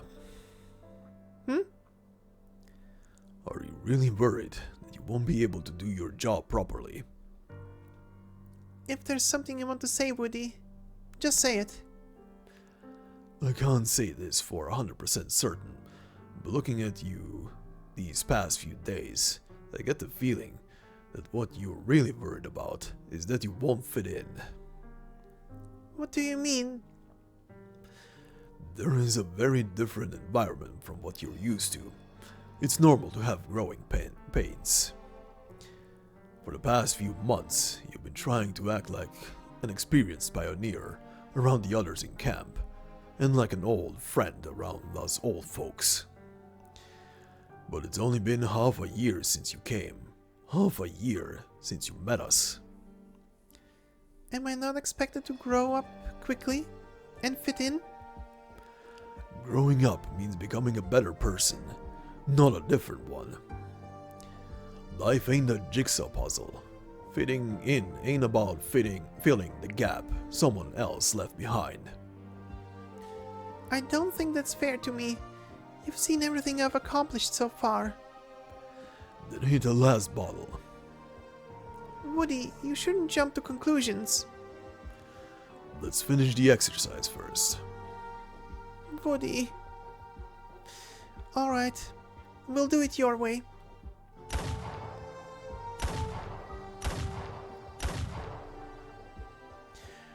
She once again takes aim at the bottle, but her shots keep missing. Suddenly her pupil contracts, capturing the tiny speck of reflection from the bottle.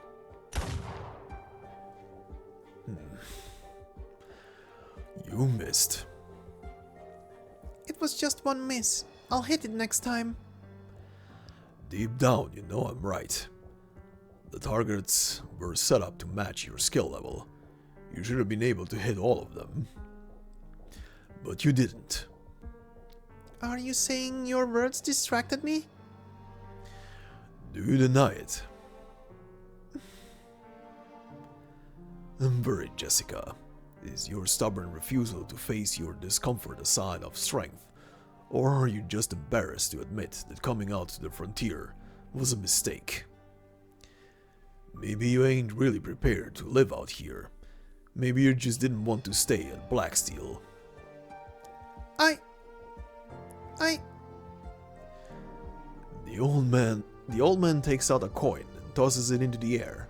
It lands on the back of his hand, and he covers it with his other hand.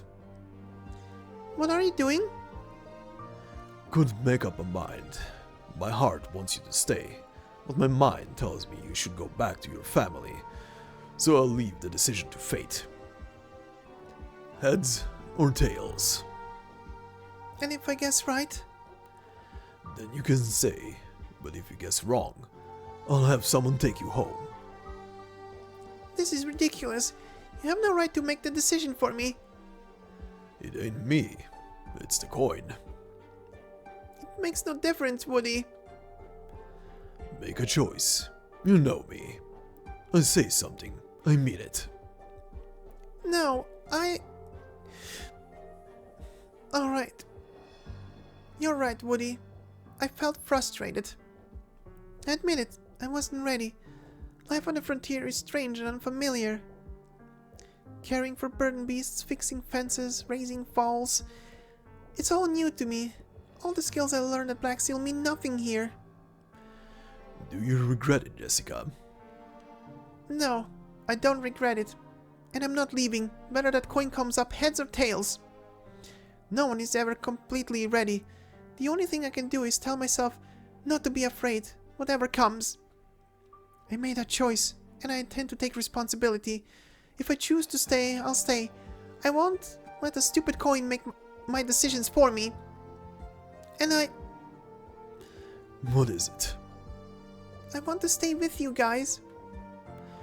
Just because your grandpa left you doesn't mean you have to find someone else to fill the void. I'm sorry. Jessica, you bonehead. Woody. This is no stupid coin. The old man raises his arm, revealing the object on the back of his hand. It is flat, round, and solid, with a star etched in the center, gleaming in the morning light. In Columbia, pioneers give it to someone worthy of trust, someone who will protect the camp from trouble and threats. This is your sheriff badge. It's yours now. You think you're not ready? I think you are. What? The only preparation you need to face the future is to not be afraid of it. Come here. I'll pin it on for you. Am I really ready to wear this? Of course. You're willing to cry for a stranger. That means you're willing to fight for him. I knew it the moment I saw you. I promise, I'll take care of everyone while you're away. I mean it. She touches the badge on her chest, then suddenly hears a bellowing from the forest.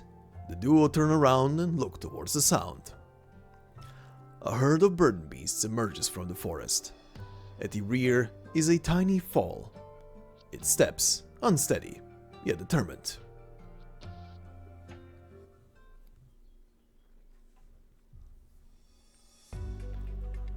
Alright then, and with this, we will move on now into Jessica's full file, and then the voice files. And as a finishing quick here, this was very sweet. Also Jessica the sheriff, love it. Okay, but anyway, let us begin with this. So, basic info. Codename Jessica, gender female, combat experience 7 years, place of birth Victoria, date of birth March 3rd, race feline, height 149 centimeters, and infection status. Medical tests have confirmed that no infection is present. Very quickly, two things are different here obviously. In her original file we had 2 years of combat experience, now we have 7, meaning 5 years have passed since the original file got put together for Jessica back then, and now this new file. And she also grew a tiny little She grew by literally 2 centimeters. The original size was 147, she's now 149, so she grew a tiny little bit. Still tiny, still adorable. Anyway. Physical exam. Physical strength, excellent. Mobility, excellent. Physical resilience, excellent. Technical acumen, standard. Combat skills, standard. And Originium arts assimilation, standard. Profile. Jessica Brynley, after departing from Blacksteel HQ for personal reasons, chose to go to the frontier to become a sheriff. Currently, she provides assistance to Rhode Island as a partnered operator in the local branch office. Clinical analysis. Imaging tests reveal clear normal outlines of internal organs and no abnormal shadows have been detected. Originium granules have not been detected in the circulatory system and there is no sign of infection. At this time, this operator is believed to be uninfected. Cell Originium assimilation 0%. Operator Jessica shows no signs of Originium infection. Blood Originium crystal density 0.19 units per liter. Jessica's BOCD has increased from before, but is still in the safe range. However, she has been out on the frontier for quite some time and is often exposed to Originium products without proper protective measures, so we need to pay close attention to her. Quote, I'm actually more worried about her old injuries than about her getting infected. Medical operator from the Frontier branch office. Archive file number 1. We don't know precisely why Jessica set aside her mercenary career, and Blacksteel isn't particularly forthcoming about it. Whenever we bring it up, the person in charge always seems to say something evasive before quickly changing the subject. However, it is true that Jessica has long been dissatisfied with Blacksteel's tough, uncompromising way of doing things, which the operators familiar with her had all noticed to some extent. On several occasions, she has returned to Rhode Island from a Blacksteel mission without outwardly displaying any negative emotions, but would instead lock herself in her room and not communicate with anyone for days at a time. Afterwards, when we found out that she had been disciplined for disobeying her superiors, we realized that her differences with the PMC would be difficult to reconcile. This clash came to a head during a mission in the forested belt of eastern Columbia, resulting in Jessica walking away from Blacksteel and her career, turning her back on both Fort Barron and the Brynley family to start over in a brand new land. Fortunately, our partnership with her does not end simply because she severed ties with Blacksteel. The Burden Beast station she established on the frontier works together with our branch office to deliver medicine to remote areas that cannot otherwise be reached by vehicle, ensuring that sick pioneers can still get medication in a timely manner, while Jessica also needed funding to establish a frontier camp. We are extremely pleased to be working together with her once again. While she may appear soft and shy on the surface, deep down she's actually tough and resilient. She also has a lot of empathy and is keenly aware of the emotions of others. These rare qualities allow her to comfort those who've suffered from various traumas, but also make her more susceptible to their emotions. It often takes her a long time to escape from that pain and sadness. Even more unfortunate is the fact that she stubbornly chooses to face everything alone. Despite everything she's witnessed and endured as a mercenary, Jessica has always been reluctant to share her experiences, not that it's our place to pry. But just by closely observing her behavior, we do believe that she's doing much better now. At least she now rarely isolates herself in the shooting range after returning to the landship from the frontier. Archive file number 2. Before officially participating in Blacksteel's field missions, Jessica had been working as a weapons tester in the Equipment and Applied Technology department. There she was exposed to a wide array of cutting-edge weaponry, and got to know many veterans retired from the Armed Personnel Dispatch Department. They were all experienced and could provide constructive advice during the weapons development process, and it's clear that Jessica has been heavily influenced by them. On top of her other experiences, not only is she accustomed to using various weapons, but she's also proficient at modifying and improving them. In terms of weapon selection, Jessica prefers to carry a Blacksteel Model 1094 pneumatic handgun, a high-performance weapon representing the pinnacle of Blacksteel's sophisticated weapons R&D. As soon as it launched, it became the most popular gun of the year. beloved by mercenaries. But when faced with more complex situations, she will turn to a self-modified assault rifle, which is extremely accurate, powerful, and easy to assemble and disassemble quickly. Aside from those two commonly used firearms, the presence of ships and armed vehicles is, in some extreme combat environments, can pose serious difficulties. That's when she turns to a Raytheon heavy-duty anti-armor anti-ship cannon. And the accompanying tactical shield also takes mobility into account and can be used as a gun mount in addition to its basic protective function. Plus, the space inside the shield can be used to store additional small arms, ammunition, and other military equipment. But as you know, the battlefield is constantly shifting and requires thorough preparation each and every time, so Jessica tends to bring her entire arsenal with her, which greatly tests her load-bearing capabilities and arm strength. Now that she's out on the frontier where the outdoor combat can be harsh and fierce, bandits show up in convoys to rob supplies, she needs to carry not only her gear, but also extreme supplies and... So you're saying that's why you lost to her in 47 arm wrestling contests in a row, even though you claim you can bench press 200 kilos. Gotcha.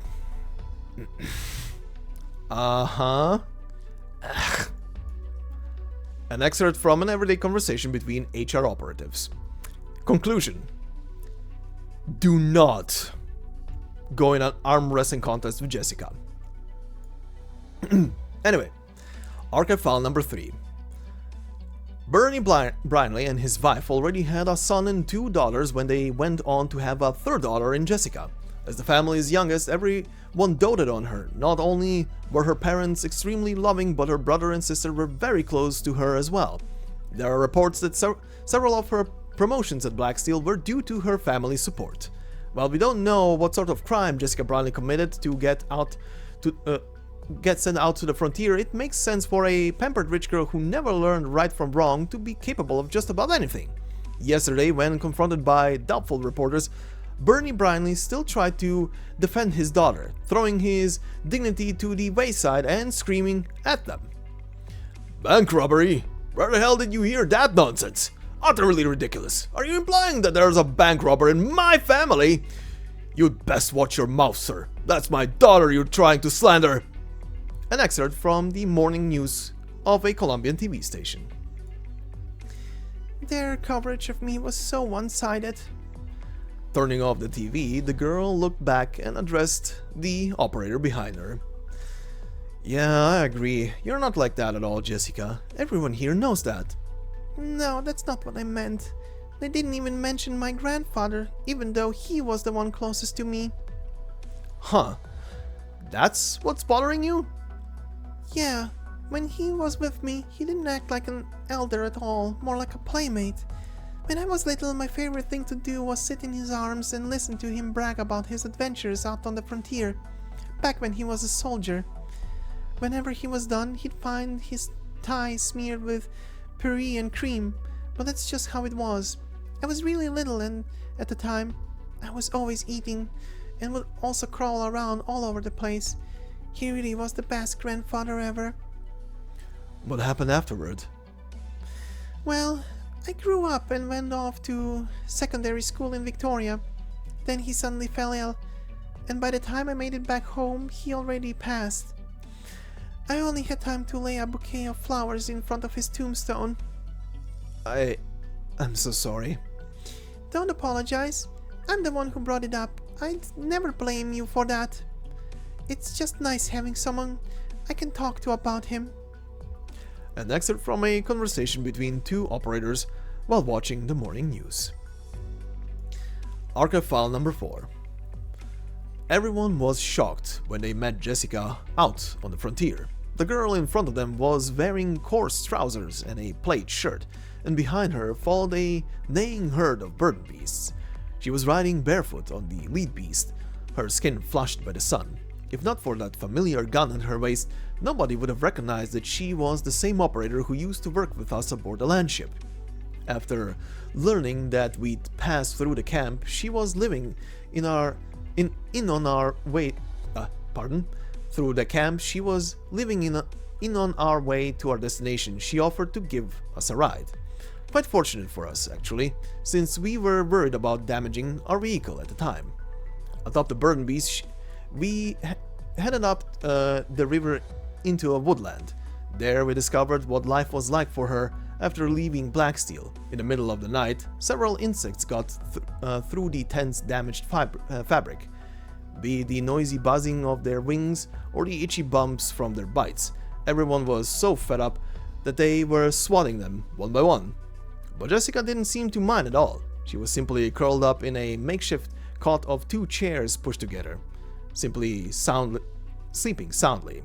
When an insect landed on her eyelid and left a huge bump behind, she simply rubbed it unconsciously before falling back into a deep slumber.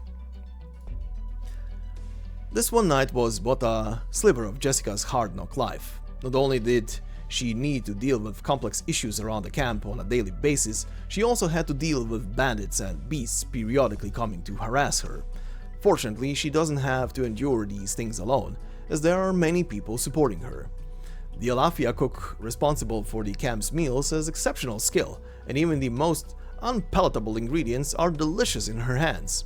The old man tending the campfire has dexterous hands and repaired our vehicle for us. There is also a girl there who is good with numbers and is in charge of all the camp's finances. In addition, there's a Sancta hunter who's as good at herding livestock as he is ill-mannered, and he and Jessica take turns ensuring the security of the camp. Through everyone's mutual support, the newly established camp quickly got on track and invited other pioneers to join. Before we left, Jessica pointed to a forest in the distance and said this. We plan to buy a nice pine forest.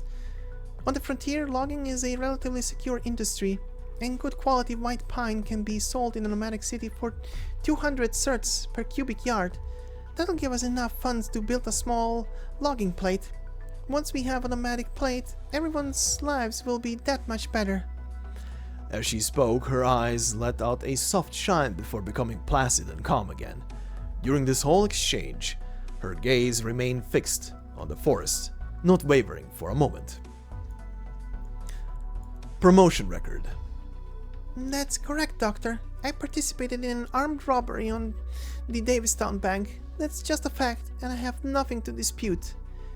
The girl looks at you and rubs her hands together anxiously.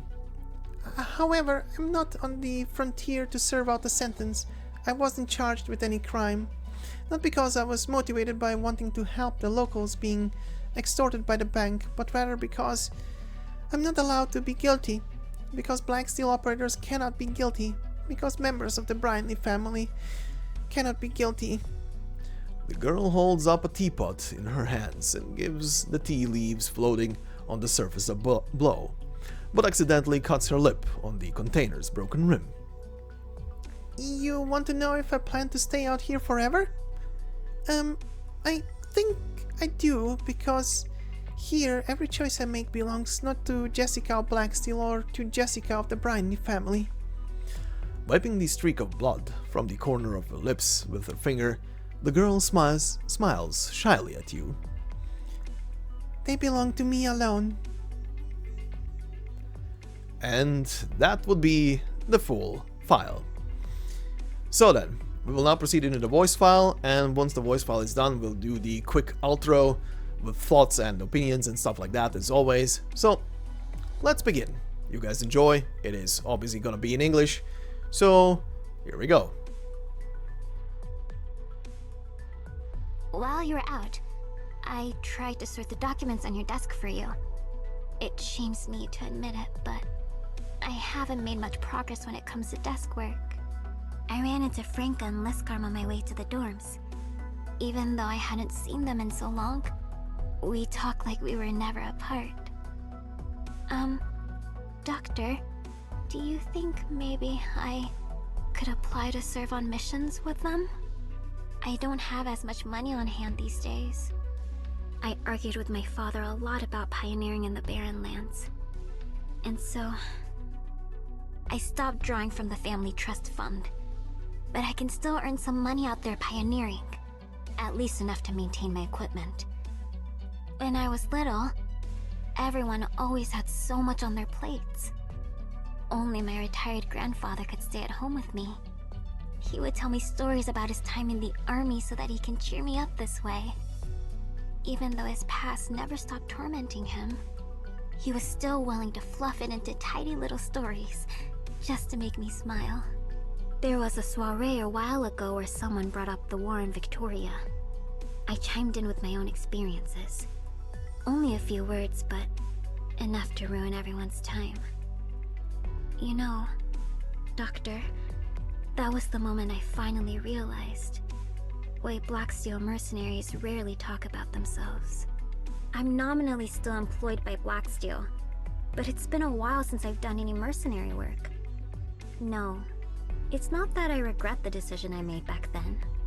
I'm just tired of responding to disaster, always one step behind. This time, I want to be there to protect something from the beginning. Doctor, would you mind coming to the training room with me? I don't need a spotter, it's just new operators keep coming to me for advice, and facing them alone makes me feel a little nervous. Oh, you want to know about the flower on my chest? Actually, it wasn't an accessory to begin with. It was a shard of metal that got lodged in my leg. After it was surgically removed, I decided to turn it into a buttonhole flower instead of throwing it away. Yeah, I guess it is kinda weird. I'm not sure what I was thinking. I know now there's no shame in crying, or having a soft heart. If you're sad about something you can't put into words, why not express your feelings with tears? It's part of being human, so there's nothing to be ashamed of. Am I right, Doctor? You look a little worse for wear every time I see you. Are you doing all right these days, Doctor? It's been a while since we last met, Doctor. I'm glad there's still something I can do for you. That's right. I have changed a lot. If you could find the time, I'd love to sit down with you and catch up. I just dug up my old combat records, which proved to be pretty useful. Comparing my before and after, I at least know what mistakes I shouldn't be making again. Ugh, I really looked like a bumbling idiot back then. I'm just glad to receive your acknowledgement, Doctor. The rewards are secondary. Doctor, are you giving me a promotion? Then, can I make a teensy tiny extra request? It's nothing big, just... Can I have a hug? Come in, Commander. This is Jessica. On the line and ready to roll. Rally on me. ETA 6 mics. Hostile sighted. Over. In position. Roger, Wilco. I'm headed into the thick of it. With all of you behind me, I won't take a single step back. Drawing a bead on the target. Don't come any closer. Requesting permission to fire. Be advised. Target eliminated. No resting on your laurels now. We've got more fighting ahead of us. That was close. I almost... Anyway, good thing I managed to pull through in the end. Sorry, Doctor. Please give me a minute. I need to get my emotions under control. I think a minor setback is no big deal. It's already enough that none of our people got hurt. Doctor, an apology doesn't even begin to cut it. I'll try to make up for this failure on subsequent operations. How I missed the time I spent on this land ship. If only I could have stayed longer. Go ahead, Doctor. You looked a little surprised shaking my hand just now. Did my calluses scare you, Doctor? Arknights. Glad to see you again, Doctor.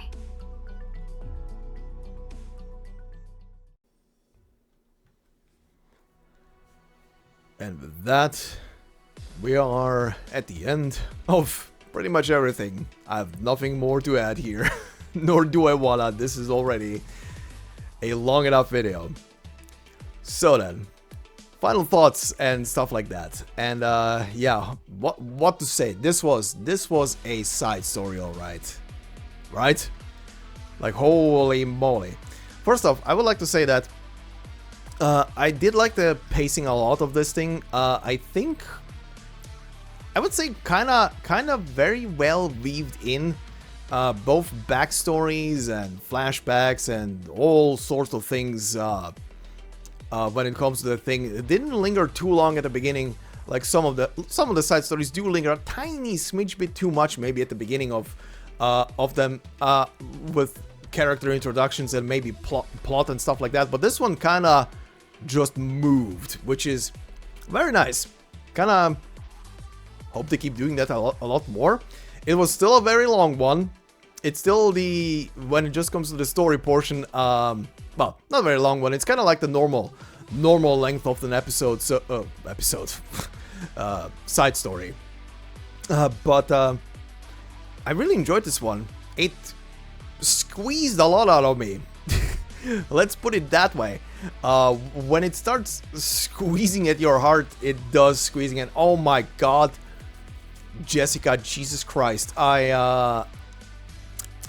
Let's put it this way. From a voice acting perspective, I hope there will not be a story with her in the near future. I kinda need a break.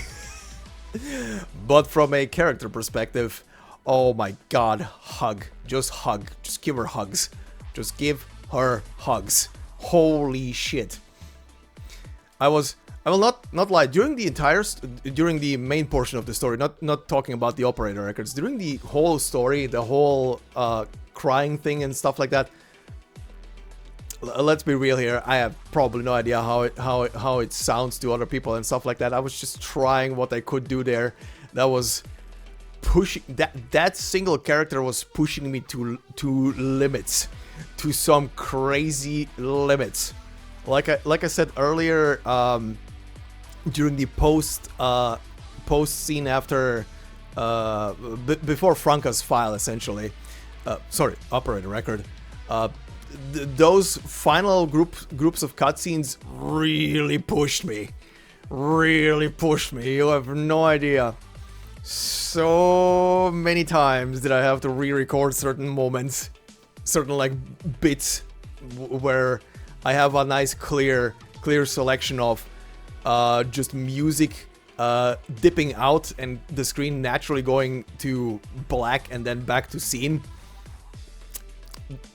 Let's just leave it at I had to re-record a lot of stuff until I was satisfied. But I am satisfied how it turned out. Hopefully you guys are too. This was definitely hard to do. This whole story was definitely hard to do. Maybe not at the beginning, but towards the end. Oh boy. But yeah, what to say? Holy shit. The characters of this story were absolutely amazing. I loved every single one of them, and losing certain ones was a heartbreak. Goddamn Leon, you stubborn idiot. But I kind of also understand him. I will not lie. I can't really put it into words why. I just kind of understand his stance of the whole thing. Even though he is someone who is very aware of the fact that yes, he pretty much put himself into this position, but he does also say that at the end of how he pretty much sprouted his roots in the city. He has nothing else. Yes, he does have his son and everything, and he's leaving his son behind, but maybe this will also set his son even more free. Who the hell knows how Benny will proceed in his life, considering that he's still young. We'll probably never see Benny's future, because the story would have to jump very far ahead in time to show us what happens to the young boy. But speaking of his sons, I did not expect a flashback in this story to Chernobog of all things. That came out of almost nowhere, and oh boy, I was kind of thinking the entire time, was there a Carl that I just forgot somewhere at any given point mentioned? I didn't go back through the anime if they maybe sneakily input some character named Carl, but I don't think there was a single Blacksteel character there during certain moments. This is probably before, I don't know, it doesn't get specified. It just says it was in Chernobog and they were fighting Reunion. I don't know, I have a feeling maybe before the moments we see in the story, maybe, at least my speculation on it, I don't know. But boy, did I not expect that kind of flashback. But damn, did some stuff go full circle. One flashback that definitely never would have been on my mind was the one dating back like 80 plus minus years, seeing, even having a CG for it, not just doing the usual thing they do for that kind of stuff, which is just a black screen and you get text, but actually showing a young Woodrow and a young Cliff. Amazing. Loved it. That was great. I really wish they would do that more when they have like a very hefty flashback to something. I know a lot goes into, you know, designing some just side characters that you probably will never see and stuff like that, but these were major characters for the story, so it made sense. But still, I would love to see more scenes when some kind of major flashback happens and not just having like a black screen and text on display the entire time, but actually having a CG in the background just to help the imagination, you know. So this was great. And yeah. But yeah, man, what a story. And I did love that it went full Western and that it went full bank robbery and full heist. I just love, if someone would have joked about putting clown masks on just to make a payday joke, I would have laughed my ass off. That would have been amazing. But still, that bank heist, the bank manager getting slapped, amazing. And that bank president just shooting out those numbers very quickly when he shit the bed, that was beautiful. I do love the little moments as well with obviously Jessica's growth throughout the whole story. She will never graduate from the whole crying thing, and I kind of don't want her personally to graduate from that, because it can be both heart-wrenching, as we've seen through the story, her continuous sadness and crying and emphasis of pretty much everybody around her, but then again, as we saw, and this one I will not lie, the operator record with her, when she starts crying in front of those two lovebirds, and they get so spooked that they are trying to comfort her, and then she just bursts out with, "I just want to cry even more." I lost it. That one killed me on initial read through. That one just killed me. That was the first time, I think, for everything so far in this series where she was crying, where her crying actually made me laugh. That was the one time where it actually made me laugh. Just shows how that story evolved, right? But yeah, anyway, Woodrow was great. That I love. I do love him. He's definitely inspired, you know, by characters from westerns and stuff like that. He's definitely the rough and gruff kind of guy.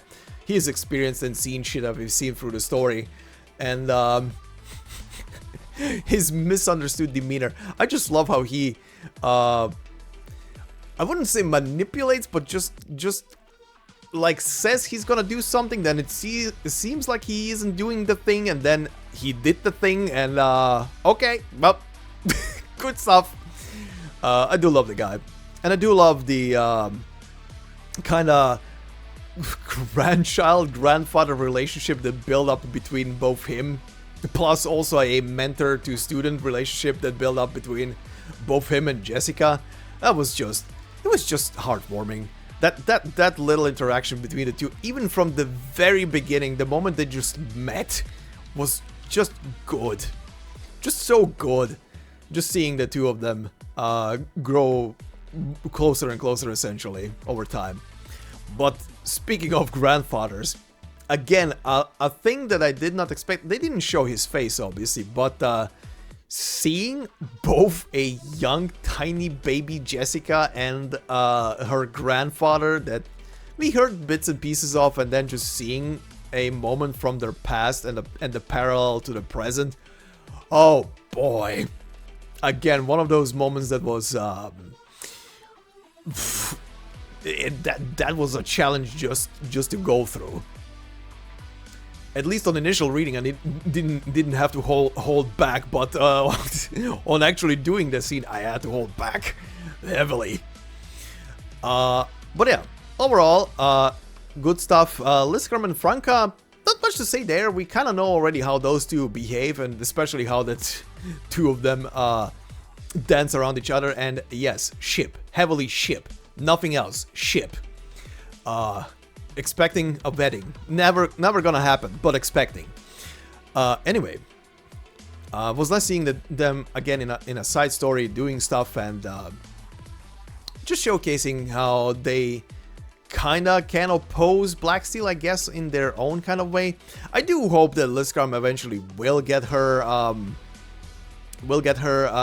security mercenary firm, whatever she wants to build up.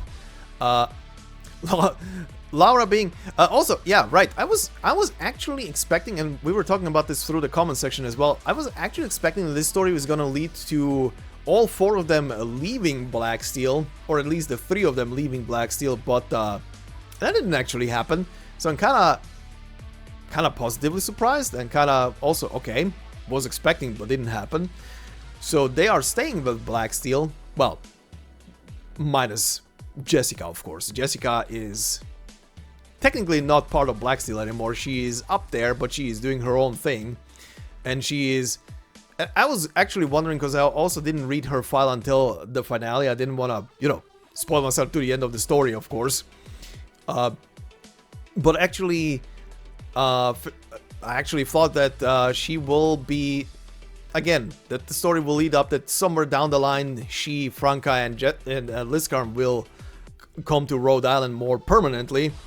But after she, especially after Jessica is done with the Frontier. But no, she's staying up there. She's a liaison up there, working together with Rhode Island, because that's just how we do things. That's just how we do things. And the other two are still being basically working in two spots at the same time.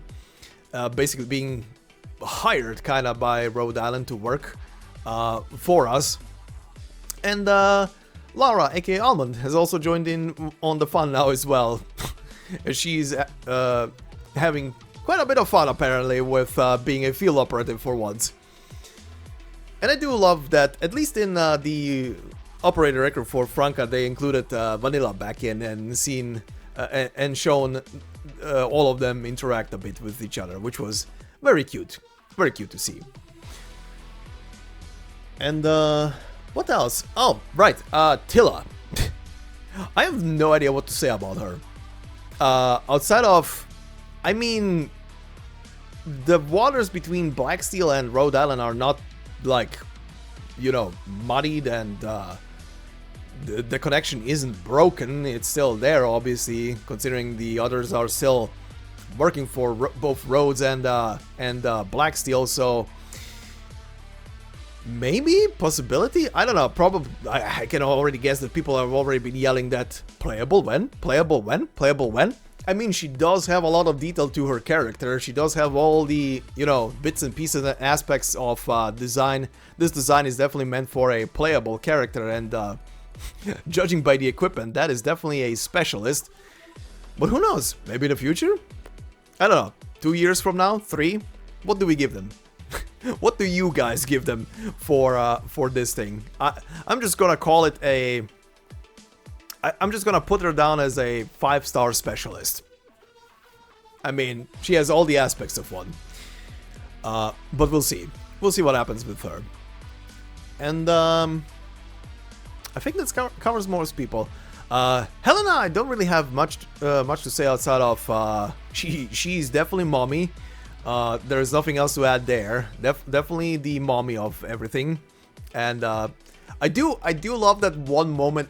I just wish one of the people around the table would have said something, but I'm actually surprised that none of them actually, not even as a joke, said anything. And I'm talking about the whole thing when they were discussing that one song, and she was kinda downplaying her, you know, her appeal, her body, that who would want her body. I'm just reading that line, I'm like, woman, have you seen the internet? Have you seen how thirsty the player base is?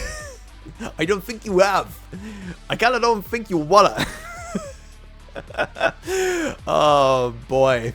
If only she knew, right? But yeah, kinda, you can read it and you can think to yourself, I see what you did there, HG. I see what you did there. I see what you did. But yeah, she was a good character, and I do really enjoyed all of her stuff and how she handled stuff. Her backstory was also very fascinating in the fact of that she actually, like, initial appearance, I was kind of in the same headspace as, I guess, Jessica when she was talking to her about her past with the whole thing that she came with her lover to, or husband or whatever, to the plate and stayed behind and inherited the diner. But no, she came after he passed away, and she even dumped him a long time ago and just lived by herself, which is kind of fascinating. That's how the story went. But yeah, pretty good. Kind of like that backstory for her. And yeah, I guess that's it. The only other thing I can say is, but I already mentioned him, is Benny. I hope he's gonna do fine. I really do. I really do hope he's gonna be fine wherever he is right now. And oh boy, hopefully his father's death is not gonna destroy the boy and he can actually move on. But damn, Leon, really, you had to go there. Ooh. Oh, and speaking of Leon, I think I've said it on the recent live stream for IS4, but I'm gonna say it here as well. I swear, at this point, I need to watch who I give that raspy, dry voice to. I goddamn swear, this is turning into a curse. This is turning into a curse kind of voice for characters. I am kind of dreading it the next time I'm gonna give it to the character. I hope you guys who are following with a lot of the playlists or other stories and stuff like that, if you know what I'm talking about, you know what I'm talking about. I think at this point, almost every single time I've given this voice to someone, it has led to something tragic. Holy hell, that voice is a curse. That one and the good boy voice. The good boy voice is kind of a 50-50 split at this point, but that is the second voice that is kind of like, I'm kind of suspicious. I'm kind of dreading giving this character this voice, but let's go with it. Oh shit.